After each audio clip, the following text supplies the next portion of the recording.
नमस्कार दोस्तों, एक बार फिर से आप सभी का स्वागत है। आज मैं आपको एक ऐसी कहानी सुनाने चाह रही हूँ जो आपको यह सोचने पर मजबूर कर देगी कि रिश्तों की आड़ में इंसान कितना गिर सकता है। कहानी है दिवाली के उस रात की, जब मेरे पति ने अपनी माँ को 5 लाख रुपए देकर जब मैं उसे देखता था तो रुपया का शगुन दिया और मेरी माँ के हाथ में सिर्फ 5,000 रुपये थमा दिए। सबने मेरी माँ का मजाक उड़ाया, लेकिन मेरी माँ ने बड़ी ही शांति से एक ऐसी बात कही जिसने मेरे घमंडी पति के होश उड़ा दिए और उसे उसी समय पूरे परिवार के सामने कर्ज मांगने पर मजबूर कर दिया। कोई सोच भी कैसे सकता है कि दिवाली के शुभ अवसर पर एक दामाद अपनी माँ को 5 लाख देकर रिश्तेदारों के सामने अपना रुतबा दिखाए और अपनी सास को चुपके से कुछ चिल्लर पकड़ा दे। लेकिन मेरी माँ ने गुस्सा करने के बजाय सिर्फ मुस्कुराकर एक ऐसा बाण छोड़ा कि मेरे पति के पसीने छूट गए और उसे अपनी इज्जत बचाने के लिए वहीं लोगों के सामने गिड़गिड़ाना पड़ा। उत्तर भारत की सर्दियों की वह कोहरे भरी सुबह थी जब हम दिल्ली से हरियाणा के एक गांव में मेरे ससुराल वाली दिवाली मनाने पहुंचे थे। मेरे सास ससुर का वहां बड़ा पुश्तैनी घर आज कुछ ज्यादा ही चहल पहल से भरा हुआ था। पूरा परिवार, चाचा, ताऊ, बुआ और उनके बच्चे दिवाली के इस खास मौके पर इकट्ठा हुए थे। चारों तरफ हंसी मजाक की आवाजें आ रही थी। बर्तनों की खनक और देसी घी में बनी मिठाइयों की खुशबू के साथ अगरबत्ती का धुआं एक बहुत ही खुशनुमा माहौल बना रहा था। लेकिन मेरे दिल के किसी कोने में एक अजीब सी घुटन हो रही थी। मेरा नाम अनन्या है और मैं एक मल्टीनेशनल कंपनी में फाइनेंस डायरेक्टर के पद पर काम करती हूँ। मेरे पति राहुल एक कंस्ट्रक्शन कंपनी में सुपरवाइजर है। हमारी शादी को 5 साल हो चुके हैं, लेकिन अभी तक कोई बच्चा नहीं है। मेरी माँ मीरा शहर के एक बहुत साल पुलिस के जाने माने स्कूल के गणित की सीनियर टीचर थी और अब रिटायर हो चुकी थी। वह बहुत ही शांत, सुलझी हुई लेकिन बेहद तेज दिमाग वाली महिला है। पिताजी के जल्दी गुजर जाने के बाद मुझे अपनी माँ को त्योहारों पर घर में अकेला छोड़ना बिल्कुल अच्छा नहीं लगता था। इसलिए मैंने राहुल से बहुत बहस करने के बाद उन्हें मना लिया था कि इस बार माँ हमारे साथ ससुराल में दिवाली मनाएगी। राहुल पहले तो बहुत चिढ़ा हुआ था, लेकिन मेरी जिद के आगे उसे झुकना पड़ा। उस दिन ड्राइंग रूम में सोफे के बीचों बीच बैठकर राहुल ने किसी महंगे ब्रांड का कुर्ता पहना हुआ था।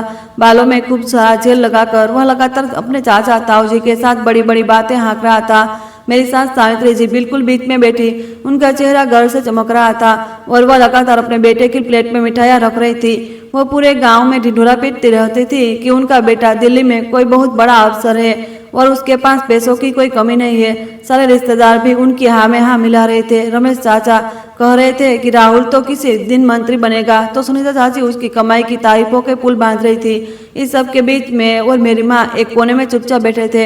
हम उस भीड़ में बिल्कुल अलग थलग महसूस कर रहे थे जो उस झूठे और दिखावटी इंसान की जया पर जय जयकार कर रही थी। मैंने अपनी चाय का कप उठाया और माँ की तरफ देखा। माँ अभी भी अपनी उसी शांत मुद्रा में थी, धीरे धीरे अपना नाश्ता कर रही थी और कोई कुछ पूछता तो बस हल्की सी मुस्कान के साथ जवाब दे रही थी। माँ की यह शांति मुझे अंदर ही अंदर और दुखी कर रही थी। असल में मेरी नौकरी और मेरी तनख्वाह के हिसाब से मैं ही घर की मुख्य आर्थिक स्तंभ थी, लेकिन अपने पति की इज्जत बनाए रखने के लिए मैं हमेशा पीछे रहती थी ताकि राहुल समाज में अपना रुतबा दिखा सके। गांव आने से पहले मैंने शगुन के 2 लाल लिफाफे तैयार किए थे। मैंने राहुल को अपनी दिवाली बोनस की रकम दी थी और साफ साफ कहा था कि वह बैंक से नए नोट निकालकर दोनों लिफाफों में 2.5 लाख रखे ताकि दोनों माहों को बराबर शगुन मिल सके। मैंने उसे बहुत अच्छे से समझाया था कि सबके सामने वह हम दोनों की तरफ से दोनों माँ 1 लाख देगा और दोनों परिवारों की इज्जत बनी रहेगी। राहुल ने उस वक्त अपना सीना ठोककर कहा था कि मैं चिंता ना करूं, वह सब कुछ बहुत अच्छे से संभालेगा।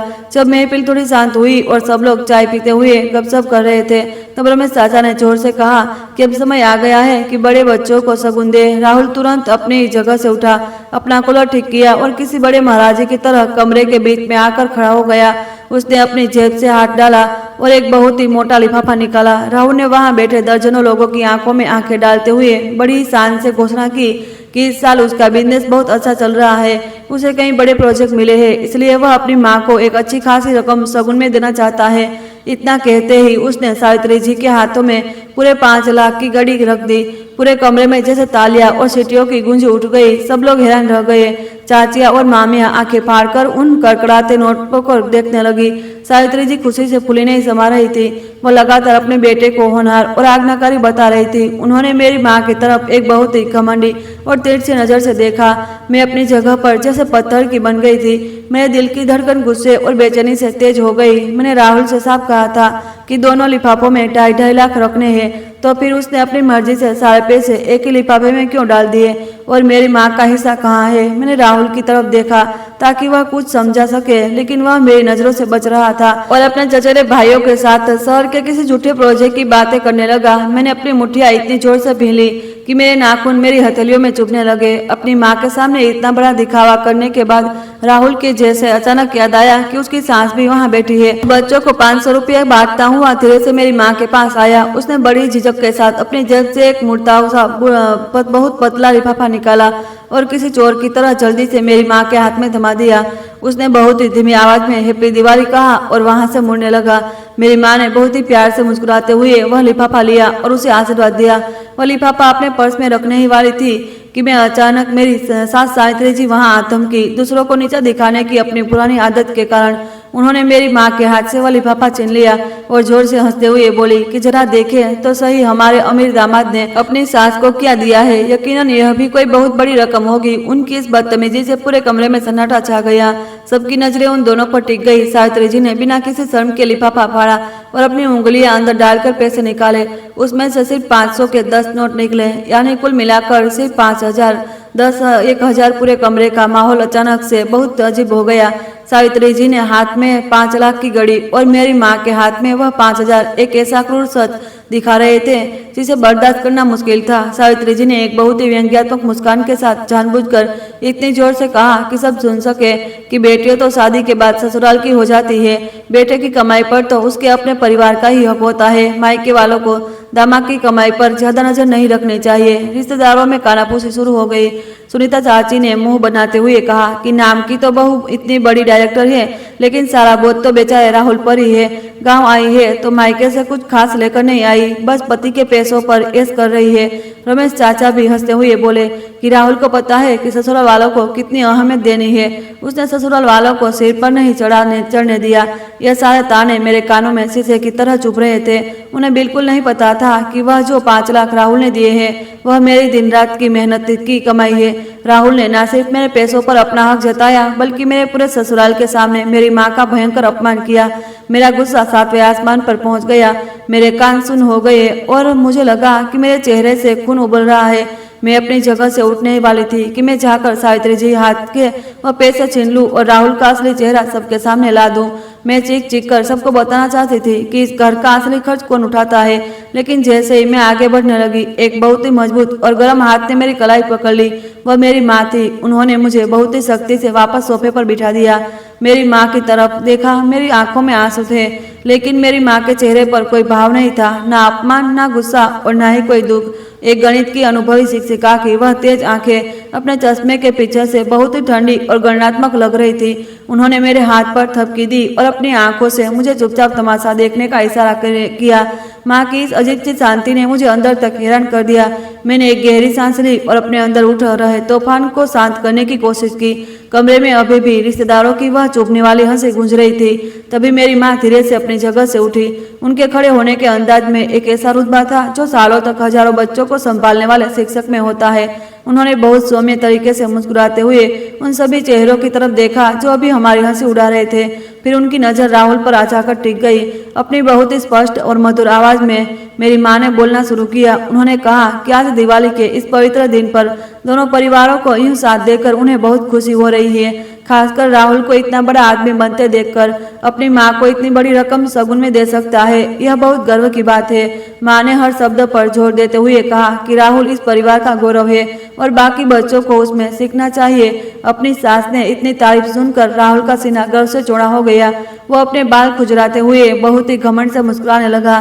सावित्री जी भी बहुत खुश हो गई। उन्हें लगा कि मेरी माँ उनसे दब गई है और शायद कुछ मांगने के लिए मक्खन लगा रही है। सारे रिश्तेदार भी माँ की बात पर सिर हिलाने लगे। अपने दामाद को 7वें आसमान पर चढ़ाने के बाद मेरी माँ ने बीच में एक रखी मेज के पास गई। उन्होंने बहुत ही आराम से अपनी साड़ी का पल्लू ठीक किया, पानी का एक घूंट पिया और फिर बड़ी ही चालाकी से विषय बदल दिया। माँ ने कहा कि अब जब राहुल इतना सफल हो गया है और उसके पास इतना पैसा है, वह अपनी माँ को 5 लाख यूं ही दे सकता है, तो एक सास होने के नाते मुझे भी बहुत तसल्ली हो रही है। इसलिए मुझे लगता है कि यह सबसे सही समय है कि हम दोनों के बीच का एक छोटा सा पुराना हिसाब किताब भी कर लें। पूरे कमरे में अचानक जैसे सांप सूंघ गया। राहुल अपनी आंखें सिकोड़कर नासमझी से देखने लगा। मेरी माँ के होठों पर अभी भी वही मुस्कान थी। उन्होंने बहुत ही साफ शब्दों में कहा कि राहुल, क्या तुम्हें याद है आज से ठीक 6 महीने पहले तुम मेरे घर आए थे। तुम मेरे सामने घुटनों के बल बैठकर रो रहे थे कि तुम्हें अपने बिजनेस के लिए एक अच्छी गाड़ी चाहिए ताकि तुम्हारा रुतबा दिखे। तुमने मुझसे गाड़ी की डाउन पेमेंट के लिए 15 लाख उधार मांगे थे, लेकिन गाड़ी तो तुम्हारे नाम पर कभी आई नहीं और तुम आज भी अनन्या के नाम पर ली गई गाड़ी ही चलाते हो। माँ ने आगे कहा कि उस वक्त तुम्हारा रोना देखकर मैंने जिंदगी भर की पेंशन की कमाई की एफडी उड़वा कर तुम्हें 15 लाख बिना किसी ब्याज के दे दिए थे। यह सुनते ही राहुल के चेहरे का रंग पूरी तरह उड़ गया। उसका मुंह खुला का खुला रह गया और उसकी आंखें फटी की फटी रह गई। आसपास बैठे रिश्तेदार अब एक दूसरे की शक्ल देखने लगे और कानाफूसी फिर से शुरू हो गई। लेकिन इस बार उस कानाफूसी में राहुल के लिए शक था। सावित्री जी तो जैसे पत्थर की मूर्त बन गई। उनके चेहरे की हंसी गायब हो गई। राहुल कुछ बोल पाता उससे पहले ही माँ ने अपना आखिरी और सबसे खतरनाक वार किया।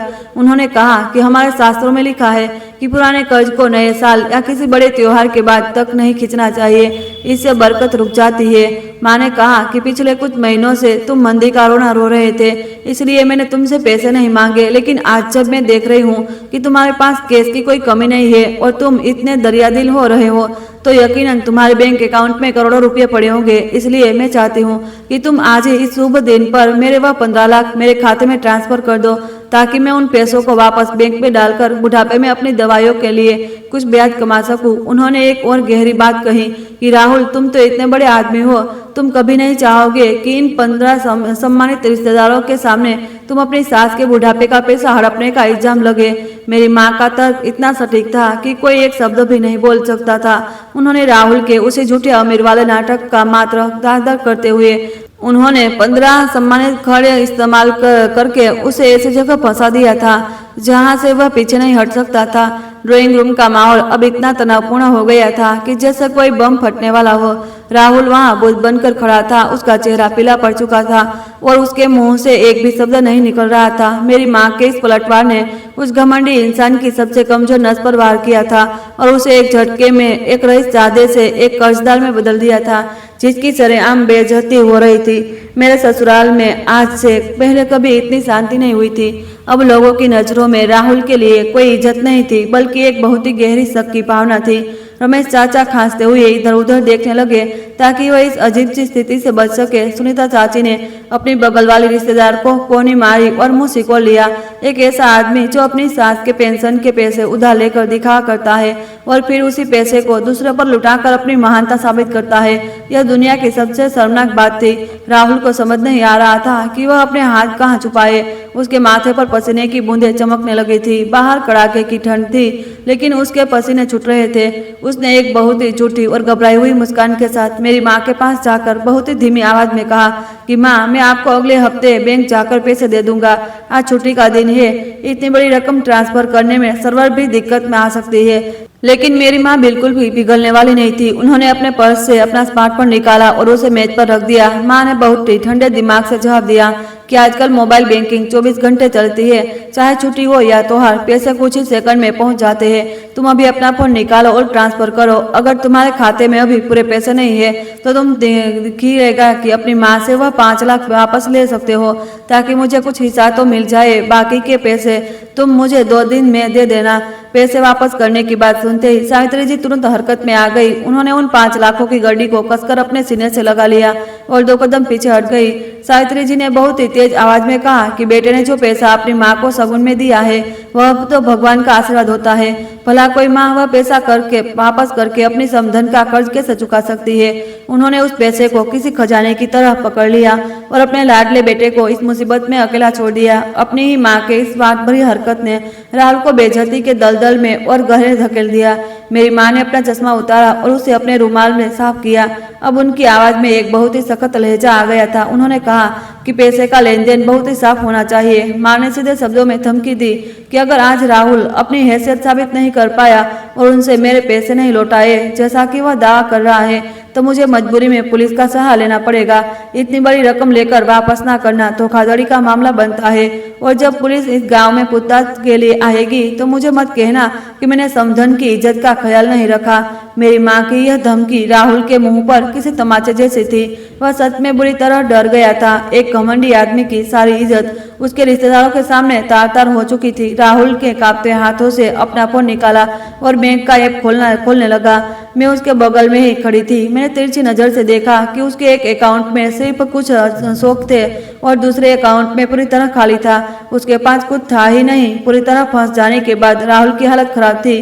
उसने बहाना बनाया कि वह बाहर जाकर किसी को फोन कर रहा है। दरवाजे की झिरी से मैंने देखा कि वह बहुत ही घबराहट में किसी को लगातार फोन मिला रहा था। लगभग 15 मिनट बाद वह अंदर आया तो उसका चेहरा सफेद कागज जैसा हो गया था। उसने अपना फोन आगे किया और बहुत ही दबी हुई आवाज में बोला कि उसने अभी के लिए कुछ लाख माँ के अकाउंट में डाल दिए हैं और बाकी के पैसे वह अगले हफ्ते तक जरूर दे देगा। माँ के फोन पर पैसे आने का मैसेज बजा। उन्होंने मुस्कुराकर सिर हिलाया और अपना फोन को रख लिया, जैसे उन्होंने यह बात के लिए मान ली हो। इस भयानक वसूली के बाद रिश्तेदारों की वह महफिल बहुत ही जल्दी खत्म हो गई। किसी का भी चाय पीने या गपशप करने का मन नहीं था। सब लोग कोई ना कोई बहाना बनाकर वहां से खिसक गए ताकि उन्हें इस फर्जी अमीर आदमी की ओर बेइज्जती न देखनी पड़े। राहुल सोफे पर धड़ाम से बैठ गया। उसने अपना सिर दोनों हाथों में पकड़ लिया। वह अपने ही घर में बुरी तरह जलील हो चुका था। उस दिन की दोपहर का खाना एक बहुत ही अजीब और दम घोटू माहौल में खाया गया। सावित्री जी ने सिर दर्द का बहाना बनाया और अपने कमरे में जाकर अंदर से कुंडी लगा ली और वह 5 लाख भी अपने साथ ले गई। राहुल के चचेरे भाई बहन भी इधर उधर हो गए। डाइनिंग टेबल पर सिर्फ राहुल अकेला बैठा था और वह पागलों की तरह शराब पी रहा था, जैसे पानी पी रहा हो। वह अपनी शर्मिंदगी से भागने के लिए शराब का सहारा ले रहा था और अपना गुस्सा उन बेजान गिलासों पर निकाल रहा था। कुछ ही देर में राहुल इतना ज्यादा नशे में हो गया कि वह कुछ भी बड़बड़ाने लगा और फिर वही मेज पर सिर रखकर सो गया। मेरी माँ ने बहुत ही सफाई से सारे बर्तन समेटे और अपना बैग उठा लिया। उन्होंने मुझसे कहा कि अपना सामान पैक करो और हम अभी एक टैक्सी करके दिल्ली वापस जा रहे हैं। वह इस घर में एक पल भी और नहीं रुकना चाहती थी। मैंने चुपचाप उनकी बात मानी। मैंने और टैक्सी वाले ने मिलकर उस नशे में धुत आदमी को किसी बोरी की तरह कार की पिछली सीट पर डाल दिया। हमारी गाड़ी उस धुंध भरी रात में हाईवे पर दौड़ने लगी। पूरे रास्ते किसी ने एक शब्द नहीं कहा, सिर्फ राहुल के खराटों की बहुत ही भयानक आवाज आ रही थी। रात को जब हम अपने पोस्ट अपार्टमेंट की पार्किंग में पहुंचे तो मैंने टैक्सी वाले को कुछ एक्स्ट्रा पैसे देकर राहुल को ऊपर हमारे फ्लैट तक पहुंचाने को कहा। माँ मुझे अंदर ले गई और उसे वहीं हॉल में फर्श पर शराब की बदबू के साथ वैसे ही छोड़ दिया। जैसे ही मैंने अपने फ्लैट का दरवाजा बंद किया, मेरे अंदर सुबह से दबा हुआ सारा दर्द और सारा गुस्सा आंसुओं के रूप में फूट पड़ा। मैं डाइनिंग टेबल पर सिर रखकर एक छोटी बच्ची की तरह फुट फुट कर रोने लगी। इतने सालों तक मैंने उस परिवार के लिए अपनी पूरी जान लगा दी थी। उनके खाने पीने से लेकर उनके हर खर्च को मैंने उठाया था, यह सोचकर कि मुझे एक अच्छा जीवन साथी मिला है जो मेरा साथ देगा। और बदले में मुझे क्या मिला? धोखा। एक बहुत ही खुला इस्तेमाल हुआ और उसके परिवार वालों से अपमान। मेरी माँ ने रसोई में जाकर अदरक की गर्म चाय बनाई और एक कप मेरी तरफ खिसका दिया। वह मेरे सामने वाली कुर्सी पर बैठ गई। उनकी आंखों में एक तरफ शक्ति थी और दूसरी तरफ अपनी इकलौती बेटी को इस तरह रोते हुए देख बहुत दर्द भी था। उन्होंने एक भारी आवाज में मुझे डांटना शुरू किया। माँ ने कहा कि मेरी अंधी सहनशीलता और मेरे बलिदान ने ही राहुल की इन गंदी आदतों को बढ़ा दिया है। मैं जितना पीछे हटी उसने उतना ही दबाया। एक पढ़ी लिखी नौकरी पेशा और अपने पैरों पर खड़ी औरत को अपनी कीमत पता होनी चाहिए। उसे किसी ऐसे नकारा दे और दिखावटी इंसान की परछाई बनकर नहीं रहना चाहिए। माँ की यह बातें मेरे दिल के सबसे गहरे घाव पर नमक की तरह लग रही थी। मुझे एहसास हुआ कि मैं बहुत लंबे समय से गलती कर रही थी। मैंने अपने आंसू पोंछे, सिर उठाया और माँ से पूछा कि अब मुझे क्या करना चाहिए। क्या मुझे कल ही तलाक के कागज तैयार कर लेने चाहिए ताकि मैं इस घटिया इंसान से आजाद हो सकूं?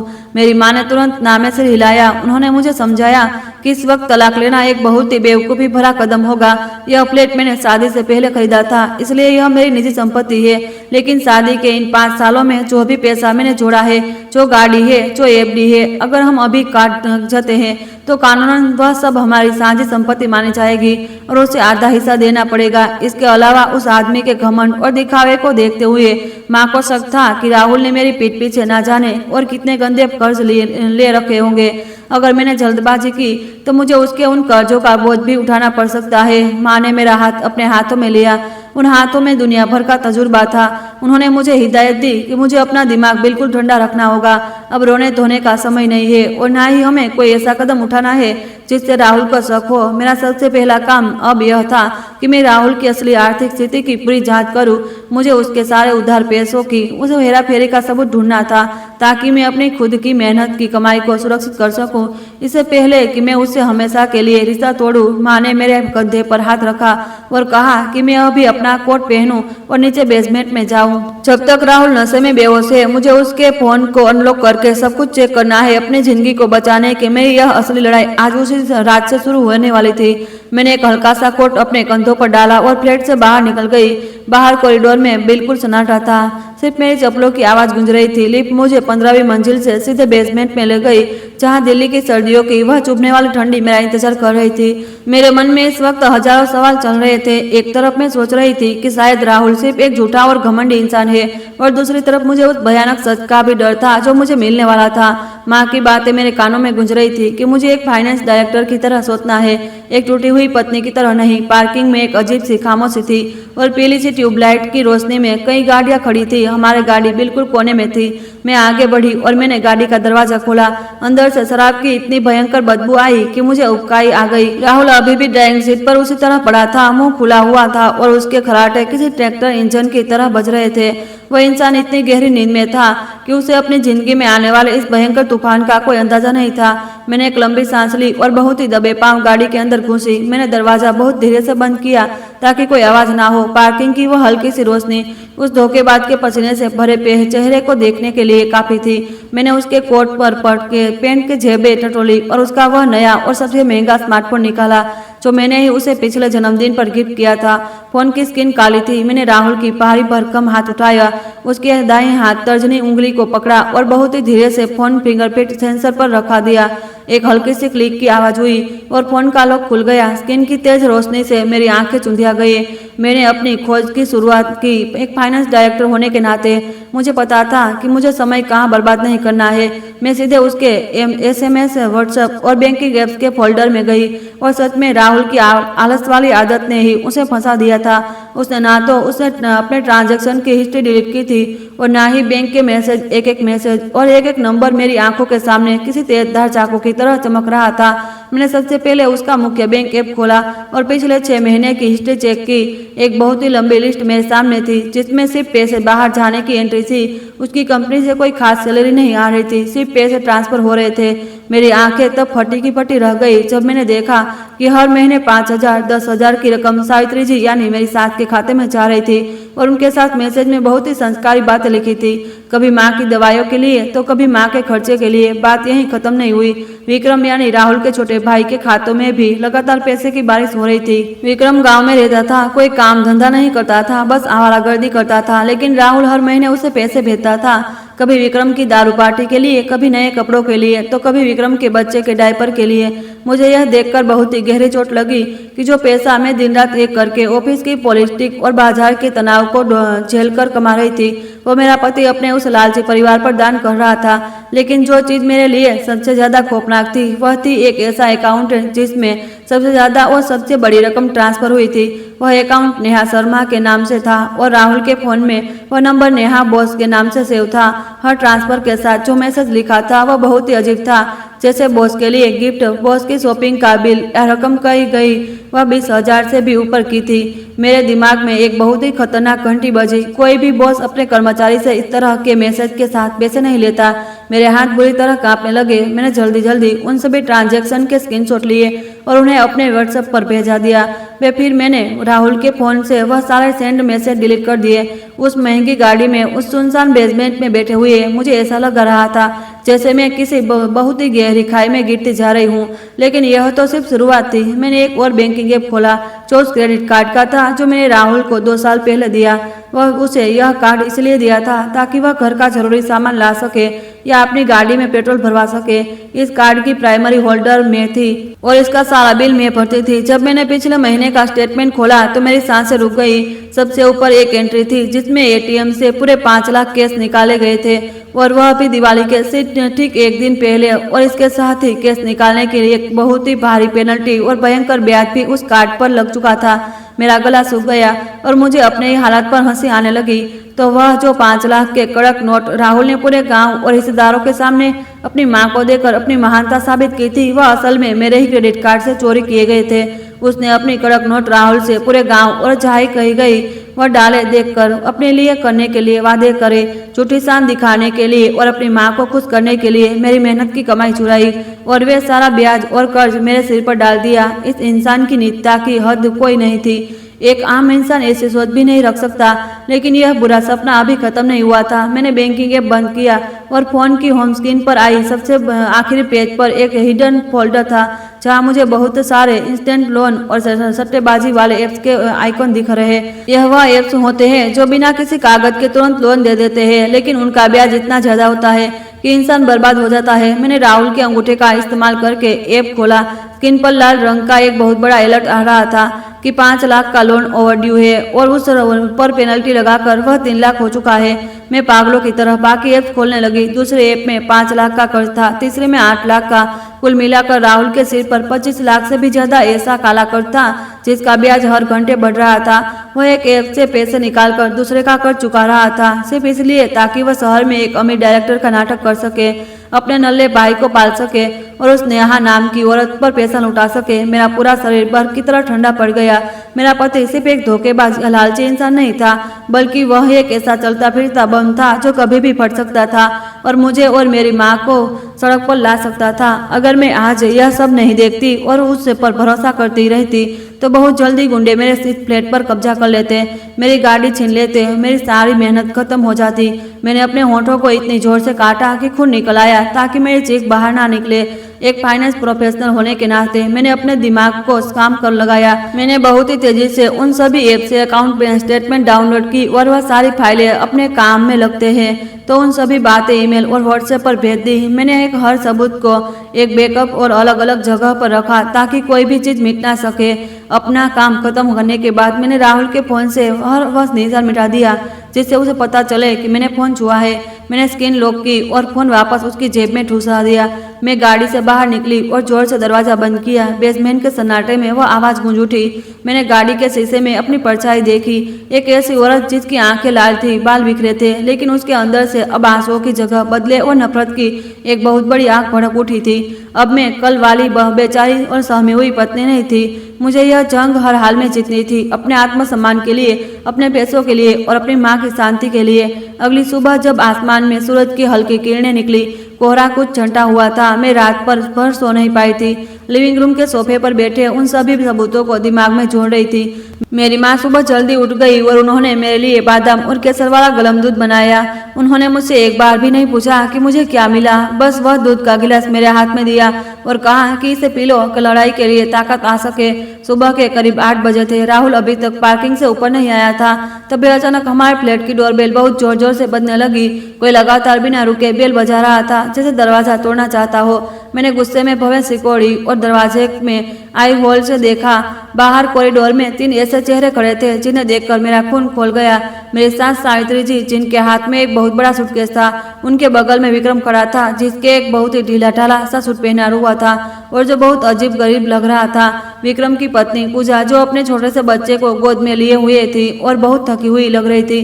पूरा ससुराल उठकर इतनी सुबह दिल्ली हमारे फ्लैट पर आधमका था। मैंने एक गहरी सांस ली, अपने चेहरे पर एक बहुत ही झूठी सी मुस्कान सजाई और दरवाजा खोल दिया। मुझे देखते ही सावित्री जी ने मुझे धक्का दिया और सीधे घर के अंदर घुस आई। उन्होंने अपने गंदे जूतों के निशान मेरे साफ और महंगे वुडन फ्लोर पर छोड़ दिए। उन्होंने अपना भारी सूटकेस फर्श पर पटका, मेरी बड़ी सी बालकनी और महंगे इंटीरियर को घूरकर देखा और बहुत ही तेज आवाज में बोली कि राहुल कहाँ है? इतनी धूप निकल आई है और तुम्हारा नवाब पति अभी तक सोया हुआ है क्या? उसे पता नहीं कि मेहमान आए हैं। विक्रम और पूजा भी बिना कुछ पूछे सीधे अंदर आ गए और ऐसे बर्ताव करने लगे जैसे वह उनका ही घर हो। विक्रम तो सीधे मेरे महंगे इटालियन सोफे पर आराम से बैठ गया और अपने जूते टेबल पर रख दिए। मैंने अपने गुस्से को काबू में किया और उन्हें पानी देते हुए बहुत ही शांति से कहा कि राहुल कल रात अपने दोस्तों के साथ पार्टी करने गए थे। उन्हें आने में बहुत देर हो गई और वह काफी नशे में थे, इसलिए वह नीचे गाड़ी में ही सो रहे हैं। यह सुनकर विक्रम ने अपना सिर हिलाया और बहुत ही बदतमीजी से मुझे हुक्म दिया कि भाभी जाओ और भैया को जगा कर लाओ, हमें उनसे बहुत जरूरी काम की बात करनी है। मैं कुछ बोलती उससे पहले ही फ्लैट का मुख्य दरवाजा खुला। राहुल अंदर आया। उसकी चाल लड़खड़ा रही थी, उसकी आंखें सूजी हुई थी, बाल पूरी तरह बिखरे हुए थे और उसके कपड़ों से अभी भी कल रात की शराब की संडात आ रही थी। अपने सामने अपनी माँ और भाई को इस तरह बैठे देखकर उसके पैरों तले जमीन खिसक गई। वह अकलाते हुए बोला कि माँ, आप लोग इतनी सुबह दिल्ली कैसे आ गए? मुझे बताया क्यों नहीं? मैं स्टेशन आ जाता आप लोगों को लेने के लिए। सावित्री जी ने बहुत ही खुशी से राहुल को अपने पास बुलाया। उन्होंने बहुत ही गर्व से घोषणा की कि कल जब उन्होंने देखा कि राहुल कितना बड़ा आदमी बन गया है और उसके पास पैसों की कोई कमी नहीं है, तो उन्होंने सोचा कि विक्रम को गांव में खेती करने की क्या जरूरत है। इसलिए वह विक्रम और उसके परिवार को लेकर हमेशा के लिए शहर आ गई है। उन्होंने राहुल से कहा कि तुम तो इतने बड़े डायरेक्टर हो, तुम्हारी तो सब जगह जान पहचान होगी। तुम कल के कल विक्रम को किसी अच्छे ऑफिस में काम पर लगा दो, ताकि और किसी की तनख्वाह कम से कम 80,000 या 1 लाख तो होनी ही चाहिए, ताकि यह भी शहर में ऐश कर सके। अभी बात खत्म नहीं हुई थी, विक्रम ने भी बीच में कूदते हुए अपनी फरमाइश रख दी। उसने कहा कि भैया, आप तो इतनी बड़ी गाड़ी में घूमते हो, मैं अगर शहर में बस या बाइक से जाऊंगा तो आपकी इज्जत खराब होगी। इसलिए मुझे भी एक बढ़िया सी एसयूवी गाड़ी खरीद कर दो, ताकि मेरा भी भोगाल टाइप का रहे। गांव में मेरे सारे दोस्त कहते हैं कि राहुल भैया कितने करोड़पति है, तो अपने छोटे भाई को एक गाड़ी तो दे ही सकते हैं। अपनी माँ और भाई की यह नामुमकिन फरमाइश से सुनकर राहुल के चेहरे का बचा कुचा खून भी सूख गया। उसके होंठ कांपने लगे और वह ठीक से खड़ा भी नहीं हो पा रहा था। जो आदमी खुद 25 लाख के कर्ज में डूबा हो और जिसके पास सुबह की चाय के लिए भी पैसे ना हो, वह अपने भाई को 1 लाख की नौकरी और 25 लाख की गाड़ी कहाँ से दिलाएगा? कल जो उसने अपनी झूठी शान की चादर ओढ़ी थी, आज वही चादर उसके गले का फंदा बन गई थी। राहुल ने बहुत ही लाचार और भीख मांगने वाली नजरों से मेरी तरफ देखा। उसकी वो लाचार और डरी हुई आंखें देखकर मेरे अंदर एक बहुत ही भयानक नफरत और जिद की खुशी पैदा हुई। जो जैसा बोता है वैसा ही काटता है। तभी रसोई से मेरी माँ बाहर आई। उनके हाथों में ताजे कटे फूलों की एक प्लेट थी। उन्होंने मेरी तरफ देखा और बहुत ही हल्का सा सिर हिलाया। कल रात ही हम माँ बेटी के बीच एक इशारा तय हुआ था। यह मेरे लिए सिग्नल था कि अब मुझे अपना पहला मानसिक वार करना है, ताकि राहुल एक से जाल में फंस जाए जहाँ से वह कभी बाहर ना निकल सके। अब दुश्मनों को आसमान की इतनी ऊंचाइयों पर चढ़ाना था कि जब वे वहां से गिरे तो उनकी हड्डियां भी ना मिले। मैंने अपने चेहरे पर दुनिया की सबसे खूबसूरत और मीठी मुस्कान लाई और राहुल के बगल में जाकर बैठ गई। मैंने बहुत ही प्यार से उसके कंधे पर हाथ रखा और सावित्री जी की तरफ देखकर बहुत ही कोमल आवाज में कहा कि माँ जी, आप बिल्कुल सही कह रही है। राहुल अब इस कंपनी के सबसे बड़े प्रोजेक्ट हेड के, दिल्ली के हर बड़े नेता और अफसर इसकी इकट्ठी बैठक है। विक्रम के लिए नौकरी ढूंढना तो इनके बाएं हाथ का खेल है। बस एक फोन घुमाएगा और काम हो जाएगा। मैं तो खुद चाहती हूँ कि विक्रम शहर आ जाए, ताकि दोनों भाई मिलकर इस परिवार का नाम और रोशन करें। मेरी यह बातें सुनकर राहुल की आंखें फटी की फटी रह गई। उसका मुंह खुला हुआ था और उसे समझ नहीं आ रहा था कि मैं क्या बोल रही हूँ। वह अच्छे से जानता था कि वह सिर्फ एक छोटा सा सुपरवाइजर है जिसकी कोई औकात नहीं है। मैंने जानबूझकर अपने नाखूनों को राहुल के कंधे पर छुपाया। यह उसे मेरी तरफ से एक खामोशी धमकी थी कि वह अपना मुंह बंद रखे और इस करोड़पति वाले नाटक को आगे बढ़ाए। मेरी बात का समर्थन पाकर विक्रम तो खुशी से पागल हो गया। उसने अपनी झाग और पर जोर से हाथ मारा और बोला कि भैया तो सच में भगवान है। और गाड़ी का क्या भैया, मैंने तो पहले से ही एक बढ़िया सी गाड़ी पसंद कर रखी है। ऑन रोड वो 25 लाख की पड़ेगी। आप जैसे रईस के लिए जो एक झटके में 5 लाख लुटा दे, उसके लिए 25 लाख तो चिल्लर के बराबर है। मैंने आग में घी डालने का काम जारी रखा। मैंने कहा कि विक्रम बिल्कुल सही कह रहा है। राहुल जब बड़े क्लाइंट से मिलते जाते हैं तो उनके भाई का बाइक पर घुमाना हमारी इज्जत के खिलाफ है। मैंने राहुल के हाथ को सहलाते हुए बहुत ही लाड से कहा कि जान, तुम आज ही शोरूम वाले को फोन करो और विक्रम के लिए बड़ी गाड़ी बुक कर दो, ताकि कल ही हम सब नई गाड़ी में घूमने जा सके। तुम्हारे पास तो पैसों की कोई कमी नहीं है, बस अपनी एक एफडी तुड़वा लो और भाई को खुश कर दो। राहुल के माथे से ठंडे पसीने की धार बहने लगी। उसका पूरा परिवार, मेरे सास और देवर देवरानी उसे किसी सुपर हीरो की तरह देख रहे थे। तीर कमान से निकल चुका था। अब उसने जो अमीर होने का नकाब पहना था वह उसे उतार नहीं सकता था। राहुल ने बहुत ही मुश्किल से अपना थूक निगला। एक बहुत ही टेढ़ी और डरी हुई मुस्कान के साथ कांपते आवाज में बोला, ठीक है, मैं अभी शोरूम में अपने पहचान वाले को फोन करता हूँ, गाड़ी बुक करवाता हूँ।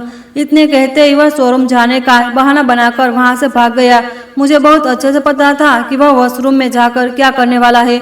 उसके पास कोई एफडी नहीं थी, कोई करोड़ों का बैंक बैलेंस नहीं था। अपनी इस झूठी इज्जत को बचाने के लिए वह अब अपने फोन में और भी ज्यादा खतरनाक लोन एप्स डाउनलोड करेगा और त्योहार के दिन भी और ज्यादा ब्याज वाले कर्ज में डूब जाएगा ताकि वह गाड़ी की बुकिंग के लिए 50,000 का जुगाड़ कर सके। उसकी बर्बादी की दीवार अब 1 मंजिला और ऊंची हो गई थी और मैं बाहर खड़ी होकर बहुत मजे से देख रही थी कि कैसे वह अपनी इस झूठी शान की कब्र खुद खोद रहा है। उस दिन दोपहर का खाना बहुत ही खुशी के माहौल में खाया गया। पूरा ससुराल नई गाड़ी और विक्रम की आने वाली हाई प्रोफाइल नौकरी के सपने देख रहे थे। सावित्री जी ने बहुत ही प्यार से राहुल की थाली में पनीर का टुकड़ा रखा और मुस्कुराने लगी। खाना खत्म होते ही सावित्री जी उठ खड़ी हुई और अपने हाथों को पीछे बांधकर मेरे इस शानदार प्लेट का मुआयजा करने लगी। यह साउथ दिल्ली के एक बहुत ही पोश इलाके में 1500 स्क्वायर फीट का फ्लैट था, जिसका इंटीरियर बहुत ही सोच समझकर और महंगा करवाया गया था। यह घर मेरी अपनी खून पसीने की कमाई से राहुल से शादी होने से पहले खरीदा गया था, लेकिन मेरी सास ने आज तक इस बात को कभी नहीं माना। उसकी नजर में अगर बहू कमाती है तो उसकी हर चीज पर ससुराल वालों का ही जन्मसिद्ध अधिकार होता है। सावित्री जी लिविंग रूम की बड़ी सी कांच की खिड़की के पास जाकर रुकी, बाहर का नजारा देखा और मुंह बनाते हुए बोली कि घर तो काफी बड़ा और हवादार है और इसके आसपास कई अच्छे स्कूल भी है, सुरक्षा भी अच्छी है। अचानक मेरी तरफ मुड़ी और मुझे आदेश का ऐसा लगता था देते हुए ऐसी बात कही जिसने मुझे शून्य कर दिया। उन्होंने कहा कि गेस्ट रूम साफ करके विक्रम और पूजा को दे दो, आज से यहीं रहेंगे। विक्रम को अब शहर में नौकरी करनी है और पूजा को भी बच्चा पालने के लिए एक अच्छी जगह चाहिए। यह जगह बहुत सही है और बाहर किराए का घर लेने में पैसे भी बहुत खर्च होंगे और आगे चलकर मेरे पोते का दाखिला भी इसी इलाके के किसी बड़े स्कूल में आसानी से हो जाएगा। मेरी सास का यह लालच और बेशर्मी देखकर मैं दंग रह गई। इस घर की मालकिन से एक बार पूछना भी जरूरी नहीं समझा और सीधे हुक्म सुना दिया कि मेरे घर पर उनके निकम्मे बेटे का कब्जा होगा। मेरे अंदर गुस्से का ज्वालामुखी फटने ही वाला था। मैंने अपना मुंह खोला था कि मैं उन्हें साफ साफ बता दूं कि यह घर मेरा है और मेरी मर्जी के बिना कोई यहाँ पैर भी नहीं रख सकता। लेकिन इससे पहले कि मैं कुछ बोलती, डाइनिंग टेबल पर बैठी मेरी माँ ने, जो शांति से सेब काट रही थी, अचानक बोल पड़ी। उनकी आवाज इतनी ज्यादा सख्त और उत्साहित थी कि उसने वहां से सारे तनाव को एक झटके में खत्म कर दिया। माँ ने जोर से ताली बजाई और सावित्री जी की बात का समर्थन करते हुए कहा कि समधन जी, आपने बिल्कुल सही बात कही। आखिर घर के लोगों को ही तो एक दूसरे का सहारा बनना चाहिए। मैं भी यही मानती हूँ कि विक्रम और पूजा को आज ही इसी वक्त यहाँ शिफ्ट हो जाना चाहिए।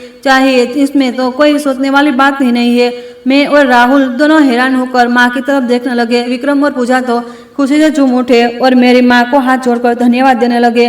सावित्री जी बहुत घमंड से मुस्कुराने लगी। उन्हें लगा कि उनके सामने कोई भी टिक नहीं सकता। मैंने अपनी माँ को घूर कर देखा। मुझे समझ नहीं आ रहा था कि वह क्या खेल खेल रही है। उन्होंने उन मुफ्तखोरों को घर में रहने की इजाजत क्यों दे दी। मेरी माँ अभी भी मुस्कुरा रही थी और उन्होंने मुझे एक बहुत ही गहरी और रहस्यमय नजर से देखा। यह नजर किसी ऐसे शिकारी की थी जो अपने शिकार को खुद अपने ही जाल में फंसते हुए देख रहा हो। मेरी माँ की यहाँ सुनने के बाद पूरे घर में कुछ देर के लिए एकदम सन्नाटा छा गया।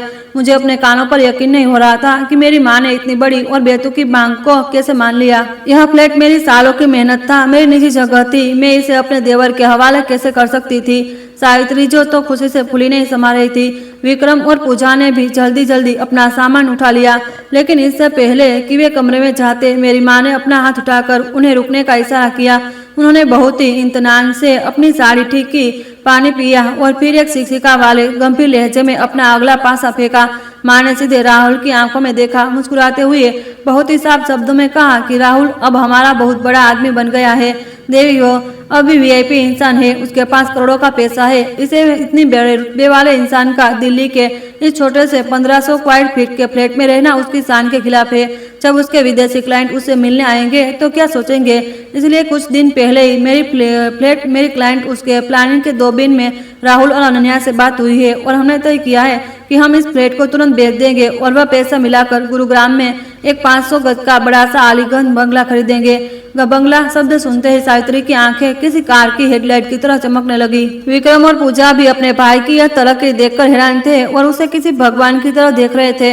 राहुल अपनी जगह पर जम गया था। उसके माथे से पसीने की बूंदें टपक रही थी। वो बोलना चाहता था कि यह सब झूठ है, लेकिन उसके गले से आवाज नहीं निकल रही थी। उसने खुद ही तो सबको बताया था कि वह कितना रईस है। अगर वह अब मना करता तो उसकी सारी इज्जत खाक में मिल जाती। माँ ने उसे सोचने का कोई मौका नहीं दिया और अपनी बात जारी रखी। उन्होंने विक्रम और पूजा को रुक कर करने सारी नहीं ना करती तरफ बहुत ही हमदर्दी से देखा। माँ ने कहा कि हम तुम्हारे यहाँ रहने के कोई दिक्कत नहीं है, तुम जब तक चाहो यहाँ मुफ्त में रह सकते हो, जब तक हम बंगला नहीं खरीद लेते। लेकिन एक छोटी सी समस्या है, हमने इस फ्लैट को बेचने के लिए शहर के 5 बड़े प्रॉपर्टी डीलरों को काम पर लगाया दिया है। अब कभी भी दिन हो या रात, सुबह हो या शाम, लोग इस फ्लैट को देखने के लिए आ सकते हैं। इसलिए अगर तुम दोनों यहाँ बिना किराया दिए मुफ्त में रहना चाहते हो तो तुम्हें अपने बड़े भाई के लिए एक छोटा सा काम करना होगा। विक्रम को लगा कि बस कोई छोटा मोटा काम होगा। उसने तुरंत अपना सीना ठोककर कहा कि आप बस हुक्म दीजिए, हम दोनों कुछ भी कर लेंगे। मेरी माँ ने एक बहुत ही ठंडी और खतरनाक मुस्कान के साथ अपनी शर्तें रखनी शुरू की। उन्होंने कहा कि पहली शर्त, यह घर 24 घंटे किसी 5 स्टार होटल की तरह चमकना चाहिए, फर्श पर एक बाल भी नहीं दिखना चाहिए, शीशों पर कोई दाग नहीं होना चाहिए और बाथरूम से हमारा परफ्यूम की खुशबू आनी चाहिए, क्योंकि जो लोग इतने महंगे घर खरीदते हैं वह बहुत नखरे वाले होते हैं। अगर उन्हें जरा से भी गंदगी दिखी तो वे घर रिजेक्ट कर देंगे। दूसरी शर्त, तुम दोनों को 24 घंटे पर घर पर ही रहना होगा। कभी भी कोई भी प्रॉपर्टी डीलर ग्राहक लेकर आ सकता है, चाहे तुम खाना खा रहे हो या सो रहे हो। तुम्हें तुरंत दरवाजा खोलकर बहुत ही इज्जत से उन्हें अंदर लाना होगा। तुम्हें उन ग्राहकों को चाय कॉफी पिलानी होगी और उनके हर सवाल का बहुत ही अच्छे से जवाब देना होगा। तुम गलती से भी अपना मुंह नहीं बना सकते और अगर ग्राहक घर में कोई कमी निकाले तो तुम्हें तुरंत अपने भाई की तरफ से उस कमी को सही साबित करना होगा। यह सब सुनकर पूजा का चेहरा सफेद पड़ गया। वह हकलाते हुए बोली कि आंटी, मेरे पास छोटा बच्चा है, वह हर वक्त रोता है, मैं दिन भर सफाई कैसे करूंगी और अगर लोग बार बार आएंगे तो मेरे बच्चे की नींद खराब हो जाएगी। सावित्री जी अपनी बहू के बचाव में कुछ बोलने की वाली थी कि मेरी माँ उन्हें बीच में ही रोक दिया। माँ की आवाज अब बिल्कुल सख्त हो चुकी थी। उन्होंने साफ कह दिया कि अगर तुम्हें यह सब बहुत मुश्किल लग रहा है तो तुम शौक से जाकर बाहर किराए पर मकान ले सकते हो, कोई जोर जबरदस्ती नहीं है। अगर तुम करोड़ों के घर में मुफ्त में रहोगे तो तुम्हें उस करोड़ों के घर की देखभाल भी करनी होगी। दुनिया में कुछ भी मुफ्त में नहीं मिलता। अब यह तो नहीं हो सकता कि राहुल तुम्हें अपने घर में रहने की जगह दे और फिर तुम्हारी सफाई के लिए नौकर भी रखे। जब मेरी सास ने देखा कि बात हाथ से निकल रही है और उनका मुफ्त में इस घर में रहने का सपना टूट सकता है तो उन्होंने तुरंत पूजा को घूरकर देखा और उन पर जोर से चिल्लाई। उन्होंने कहा कि सिर्फ झाड़ू पोछा करने और दरवाजा खोलने में भी तुम्हारे हाथ पैर टूट रहे हैं क्या?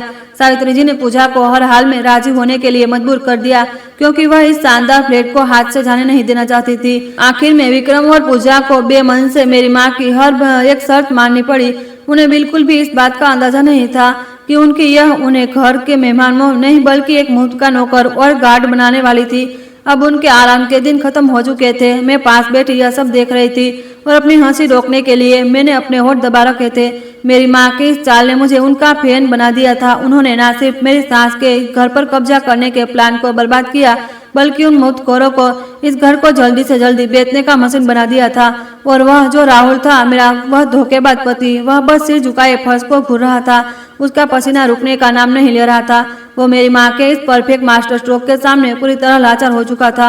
अगले दिन शाम तक सावित्री जी ने अपना सामान बांधा और वापस गांव जाने के लिए ट्रेन पकड़ ली। जाते जाते वह राहुल को हिदायत देती गई कि जल्दी से जल्दी विक्रम की गाड़ी और नौकरी का इंतजाम कर दे। राहुल ने बहुत ही झूठी सी हाँ में हाँ मिलाई और फिर अपने कुछ दोस्तों से मिलने का बहाना बनाकर घर से निकल गया। और दरअसल घर की इस घुटन और मेरी चुभती हुई नजरों से भाग रहा था। विक्रम और पूजा की मुफ्त की नौकरी वाली जिंदगी शुरू हो चुकी थी। मेरी माँ ने डीलरों को खास तौर पर कह दिया था कि वे ज्यादा से ज्यादा ग्राहकों को फ्लैट दिखा न लाए। अब हर आधे घंटे में कोई ना कोई दरवाजा खटखटाता था। पूजा को एक हाथ में अपना रोता हुआ बच्चा और दूसरे हाथ में पोछा लेकर लगातार घूमना पड़ रहा था, क्योंकि उसे डर था कि कोई ग्राहक फर्श गंदा ना कर दे। इसी बीच में अपने मास्टर बेडरूम में गई और मैंने राहुल की अलमारी और उसकी दराजों की सफाई शुरू की। मेरी माँ ने मुझे सिखाया था कि जिन लोगों के मन में चोर होता है वह अक्सर अपने सबसे बड़े राज वहीं छुपाते हैं जहाँ किसी को शक ना हो, यानी अपने ही बेडरूम में। मैंने एक एक डिब्बा और हर एक फाइल कंकाल मारी। राहुल की स्टडी टेबल की सबसे नीचे वाली दराज में मेरा हाथ एक बहुत ठंडी और सख्त चीज पर पड़ी, जिसे एक पुरानी शर्ट के अंदर बहुत ही सफाई से लपेटा गया था। मैंने उस शर्ट को हटाया तो देखा कि वह एक पुराना स्मार्टफोन था जिसकी स्क्रीन पर कई खरोंचें थी। मुझे याद आया कि राहुल ने 1 साल पहले यह कहकर फोन बंद कर दिया था कि इसकी बैटरी खराब हो गई है और उसने मुझसे नया और सबसे महंगा फोन खरीदवाया था। लेकिन अगर बैटरी खराब थी तो उसने इस कबाड़ फोन को इतना छुपा कर क्यों रखा था? मेरा दिल जोर से धड़कने लगा। मुझे लगा कि कोई बहुत बड़ा राज मेरे हाथ लगने वाला है। मैंने फोन का चार्जर ढूंढा और उसे प्लग में लगाया। मुझे बहुत हैरानी हुई जब कुछ मिनटों में वह फोन चालू हो गया और उसकी बैटरी बिल्कुल सही काम कर रही थी। फोन चालू होते ही उसके 6 अंकों का पासवर्ड मांगा। मेरी गहरी सांस ली और अपने दिमाग के घोड़े दौड़ाए। मैंने राहुल का जन्मदिन डाला, गलत। हमारी शादी की सालगिरह डाली, गलत। मेरा जन्मदिन डाला, फिर से गलत। फोन ने चेतावनी दी कि मैं सिर्फ कुछ और बार ही कोशिश कर सकती हूँ। मैंने अपने दिमाग को शांत किया और राहुल की अपनी माँ के प्रति उस संधि भक्ति को याद किया। मैंने बहुत ही आराम से अपनी साथ सावित्री जी की जन्मतिथि के 6 नंबर टाइप किए। एक हल्की सी क्लिक की आवाज हुई और फोन की होम स्क्रीन खुल गई। मेरा शक बिल्कुल सही निकला। मेरी सांसें तेज हो गई और मेरे हाथ कांपने लगे। मैंने फोन का व्हाट्सएप खोला और वहां मिला जिसकी मुझे तलाश थी।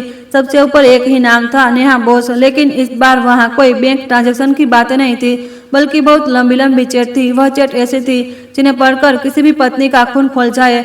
वहाँ प्यार भरी बातें थी, जानू बानू और एक दूसरे को पति पत्नी बुलाने का वह गंदा खेल चल रहा था जिसे पढ़कर मुझे उल्टी आने लगी। मैं एक एक लाइन पढ़ रही थी। वह आदमी जो मेरे सामने काम के तनाव का रोना रोता था, वह उस औरत से हर बातें करता था। उसने खाना खाया या नहीं, कैसी है उसे, वह अपनी बेबी अपनी जान कह रहा था। लेकिन मेरी बर्दाश्त की सारी हदें तब टूट गई।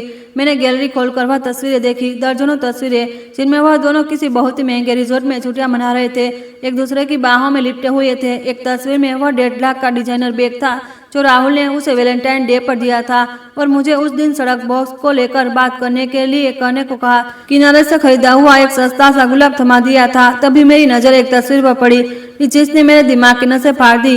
वह अल्ट्रासाउंड की रिपोर्ट थी जिस पर साफ साफ लिखा था कि 15 हफ्ते का गर्भ है और बच्चा लड़का है। उस रिपोर्ट के नीचे नेहा का एक मैसेज था जिसमें उसने लिखा था कि तुम्हारे बेटे ने आज बहुत जोर से लात मारी, जान तुम जल्दी से 3 लाख रुपए और भेज दो। मुझे डिलीवरी शहर के सबसे महंगे 5 स्टार अस्पताल में ही करवानी है, मैं किसी सरकारी अस्पताल में नहीं जाऊंगी। और उसके बाद तुरंत राहुल का जवाब था, मेरी जान तुम बिल्कुल चिंता मत करो, मैं अपनी पत्नी अनन्या का क्रेडिट कार्ड इस्तेमाल करके सब कुछ मैनेज कर लूंगा, पैसों की कोई कमी नहीं होगी, दूंगा। मेरे पैरों तले जमीन खिसक गई। मेरे आसपास की दुनिया जैसे घूमने लगी। मेरे कान सुन हो गए। मुझे अपने ही दिल के टूटने की आवाज साफ सुनाई दे रही थी। वह इंसान जिसके साथ मैंने अपनी पूरी जिंदगी बिताने का सपना देखा, जिसके लिए मैंने अपने करियर की सारी घुटने का आम लगाकर फोड़ी, कमाई दांव पर लगा दी, वह इंसान मेरे ही खून पसीने की कमाई से किसी दूसरी औरत और उसके बच्चे को पाल रहा था। वह मुझे चुड़ैल कहकर बुलाता था। उसने मेरी मेहनत के पैसों से उस औरत की अय्यासी का खर्च उठाया। यह धोखा सिर्फ बुरा नहीं था, यह बहुत भयानक और घिनौना था। किसी भी औरत के लिए इससे कुछ बुरा हो ही नहीं सकता। मेरी आंखों से आंसुओं का सैलाब बह निकला जो बहुत गर्म और कड़वा था। मैं टेबल पर अपना सिर रखकर बैठ गई। मैंने अपना बायां सीना जोर से पकड़ लिया क्योंकि मुझे सांस लेने में तकलीफ हो रही थी। मेरे रोने की आवाज बहुत तेज हो गई जो बाहर लिविंग रूम तक पहुंच गई। मेरी माँ दरवाजा खोलकर अंदर आई। उन्होंने मुझे टेबल पर गिरे हुए देखा और मेरे हाथ में वह फोन देखा जिस पर अल्ट्रासाउंड की रिपोर्ट खुली थी। वह एक पल में सब कुछ समझ गई, लेकिन उन्होंने मुझे गले लगाकर कोई झूठी तसल्ली नहीं दी जैसा कि दूसरी माएं करती है। वह मेरे पास आई, मेरे हाथ से झटके से वह फोन छीना, उसमें कुछ मैसेज देखे और फिर उस फोन को बहुत जोर से टेबल पर पटक दिया। फोन के टकराने के इस तेज आवाज में मैं चौंक गई और मैंने सिर उठाया। मेरी माँ की आंखों में एक ऐसी खौफनाक आग थी जो मैंने पहले कभी नहीं देखी थी। उन्होंने मेरे चेहरे के बिल्कुल सामने हवा में एक जोरदार थप्पड़ मारा और उनकी आवाज किसी धारदार तलवार की तरह मेरे कानों में पड़ी। उन्होंने मुझ पर चिल्लाते हुए कहा कि तुम यह रोना धोना किस लिए कर रही हो?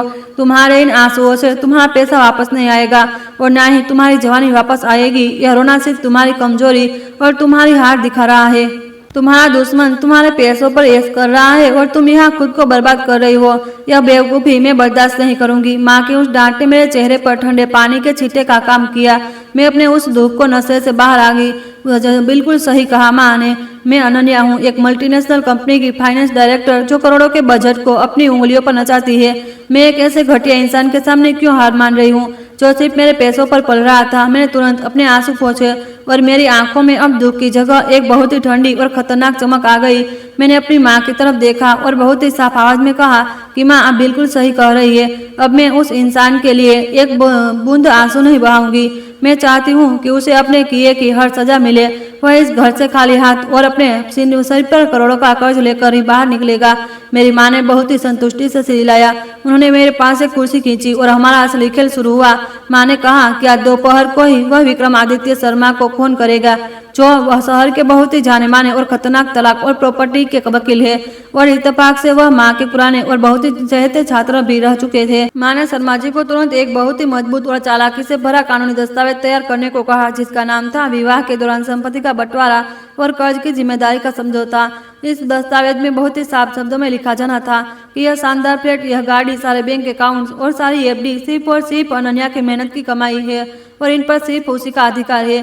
और दूसरी तरफ जितने भी लोन, एप्स, क्रेडिट कार्ड के बकाया, प्राइवेट कर्ज राहुल के नाम पर है, वे सब राहुल ने अपनी निजी शौक के लिए किए गए हैं और उन्हें चुकाने की पूरी जिम्मेदारी सिर्फ और सिर्फ राहुल की होगी। पत्नी का इससे कोई लेना देना नहीं होगा। मैंने थोड़ा घबराते हुए माँ से पूछा कि माँ, ऐसा कोई भी कागज जो राहुल के लिए इतना नुकसानदायक हो, उस पर वह चालाक लोमड़ी कभी साइन क्या करेगा? वो भले ही दिखा करता हो, लेकिन वह इतना बेवकूफ नहीं है कि अपनी सारी प्रॉपर्टी छोड़ दे और कर्ज ले ले। माँ ने बहुत ही सातानी मुस्कान के साथ कहा कि घमंडी इंसान जब कर्ज और परिवार के दबाव में बुरी तरह फंसता है तो उसका दिमाग काम करना बंद कर देता है। हम उस गाड़ी खरीदने की जिद का इस्तेमाल करेंगे जो उसने अपने भाई से वादा किया है। मेरी माँ ने इंटरनेट से किसी बैंक के कार लोन गारंटी एग्रीमेंट का एक फॉर्मेट डाउनलोड किया। उन्होंने कंप्यूटर पर एडिट करके उसके पहले पन्ने को बहुत ही सुंदर और बिल्कुल असली बैंक के कागज जैसा बना दिया, जिस पर बड़े अक्षरों में लिखा था कार लोन गारंटी एग्रीमेंट। और उसके पहले बाद उन्होंने शर्मा जी के बनाए गए उस खतरनाक प्रॉपर्टी एग्रीमेंट को बहुत ही सफाई से उन कागजों के बीच में लगा दिया। सबसे आखिरी पन्ना जहाँ साइन करने थे इस तरह डिजाइन किया गया था कि राहुल को सिर्फ गारंटर और लोन लेने वाले का नाम दिखे और वह बिना कुछ पढ़े चुपचाप वहां साइन कर दे। यह एक बहुत ही परफेक्ट कानूनी चाल था। वह फाइल मेरे टेबल पर बहुत ही करीने से सजी हुई रखी थी। अब मुझे बस एक बहुत ही बेहतरीन एक्ट्रेस की तरह अपनी एक्टिंग करनी थी और उस शिकार का इंतजार करना था जो अपनी ही लालच में अंधा होकर इस जाल में फंसने वाला था। एक धोखा खाई हुई औरत का सारा गुस्सा अब एक बहुत ही तेज हथियार बन चुका था जो अपने दुश्मन का सिर कलम करने के लिए तैयार था। शाम काफी ढल चुकी थी जब राहुल घर वापस आया। उसने घर का दरवाजा बहुत ही चौड़े होकर खोला। उसके कपड़े से महंगी शराब और किसी बहुत ही सस्ती लेडीज परफ्यूम की बदबू आ रही थी। शायद वह अपनी उस नेहा नाम की प्रेमिका के साथ से आ रहा था या उसने झूठी दोस्त के साथ पीकर आ रहा था। विक्रम और पूजा रसोई में थे और दोनों दिन भर ग्राहकों के घर दिखाने के बाद बुरी तरह थक चुके थे। अपने बड़े भाई को आता देख विक्रम तुरंत दौड़कर बाहर आया और उसने गाड़ी के बारे में पूछना शुरू कर दिया। विक्रम ने पूछा कि भैया, क्या आपने कोई गाड़ी देखी? कब करनी है बुकिंग, ताकि मैं जाकर नंबर प्लेट वगैरह का काम देख लूं।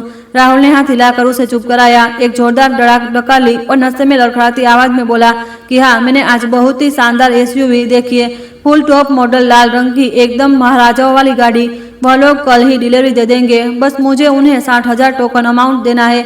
मैंने सोच लिया है तू वही गाड़ी चलाएगा, उससे कम में बात नहीं बनेगी। विक्रम यह सुनकर बहुत खुश हुआ और अपने भाई की तारीफों के पुल बांधने लगा, लेकिन मुझे बहुत अच्छे से पता था कि अंदर ही अंदर राहुल की हालत खराब थी, क्योंकि उसे अब किसी भी ऐप लोन से पैसा नहीं मिल रहा था। उसकी सारी लिमिट खत्म हो चुकी थी। मैं बेडरूम से बाहर आई। मेरे चेहरे पर दुनिया की सबसे भोली और संस्कारी पत्नी वाली मुस्कान थी। मैंने आगे बढ़कर राहुल को कोट लिया और उसे बहुत ही प्यार से सोफे पर बिठाया। मैंने बहुत ही मीठी आवाज में कहा कि जान, तुम काम में बहुत मेहनत कर रहे हो, इतनी शराब पीना सेहत के लिए अच्छा नहीं है। विक्रम की गाड़ी की तुम चिंता मत करो, मैं और मेरी माँ ने मिलकर उसका इंतजाम कर लिया है।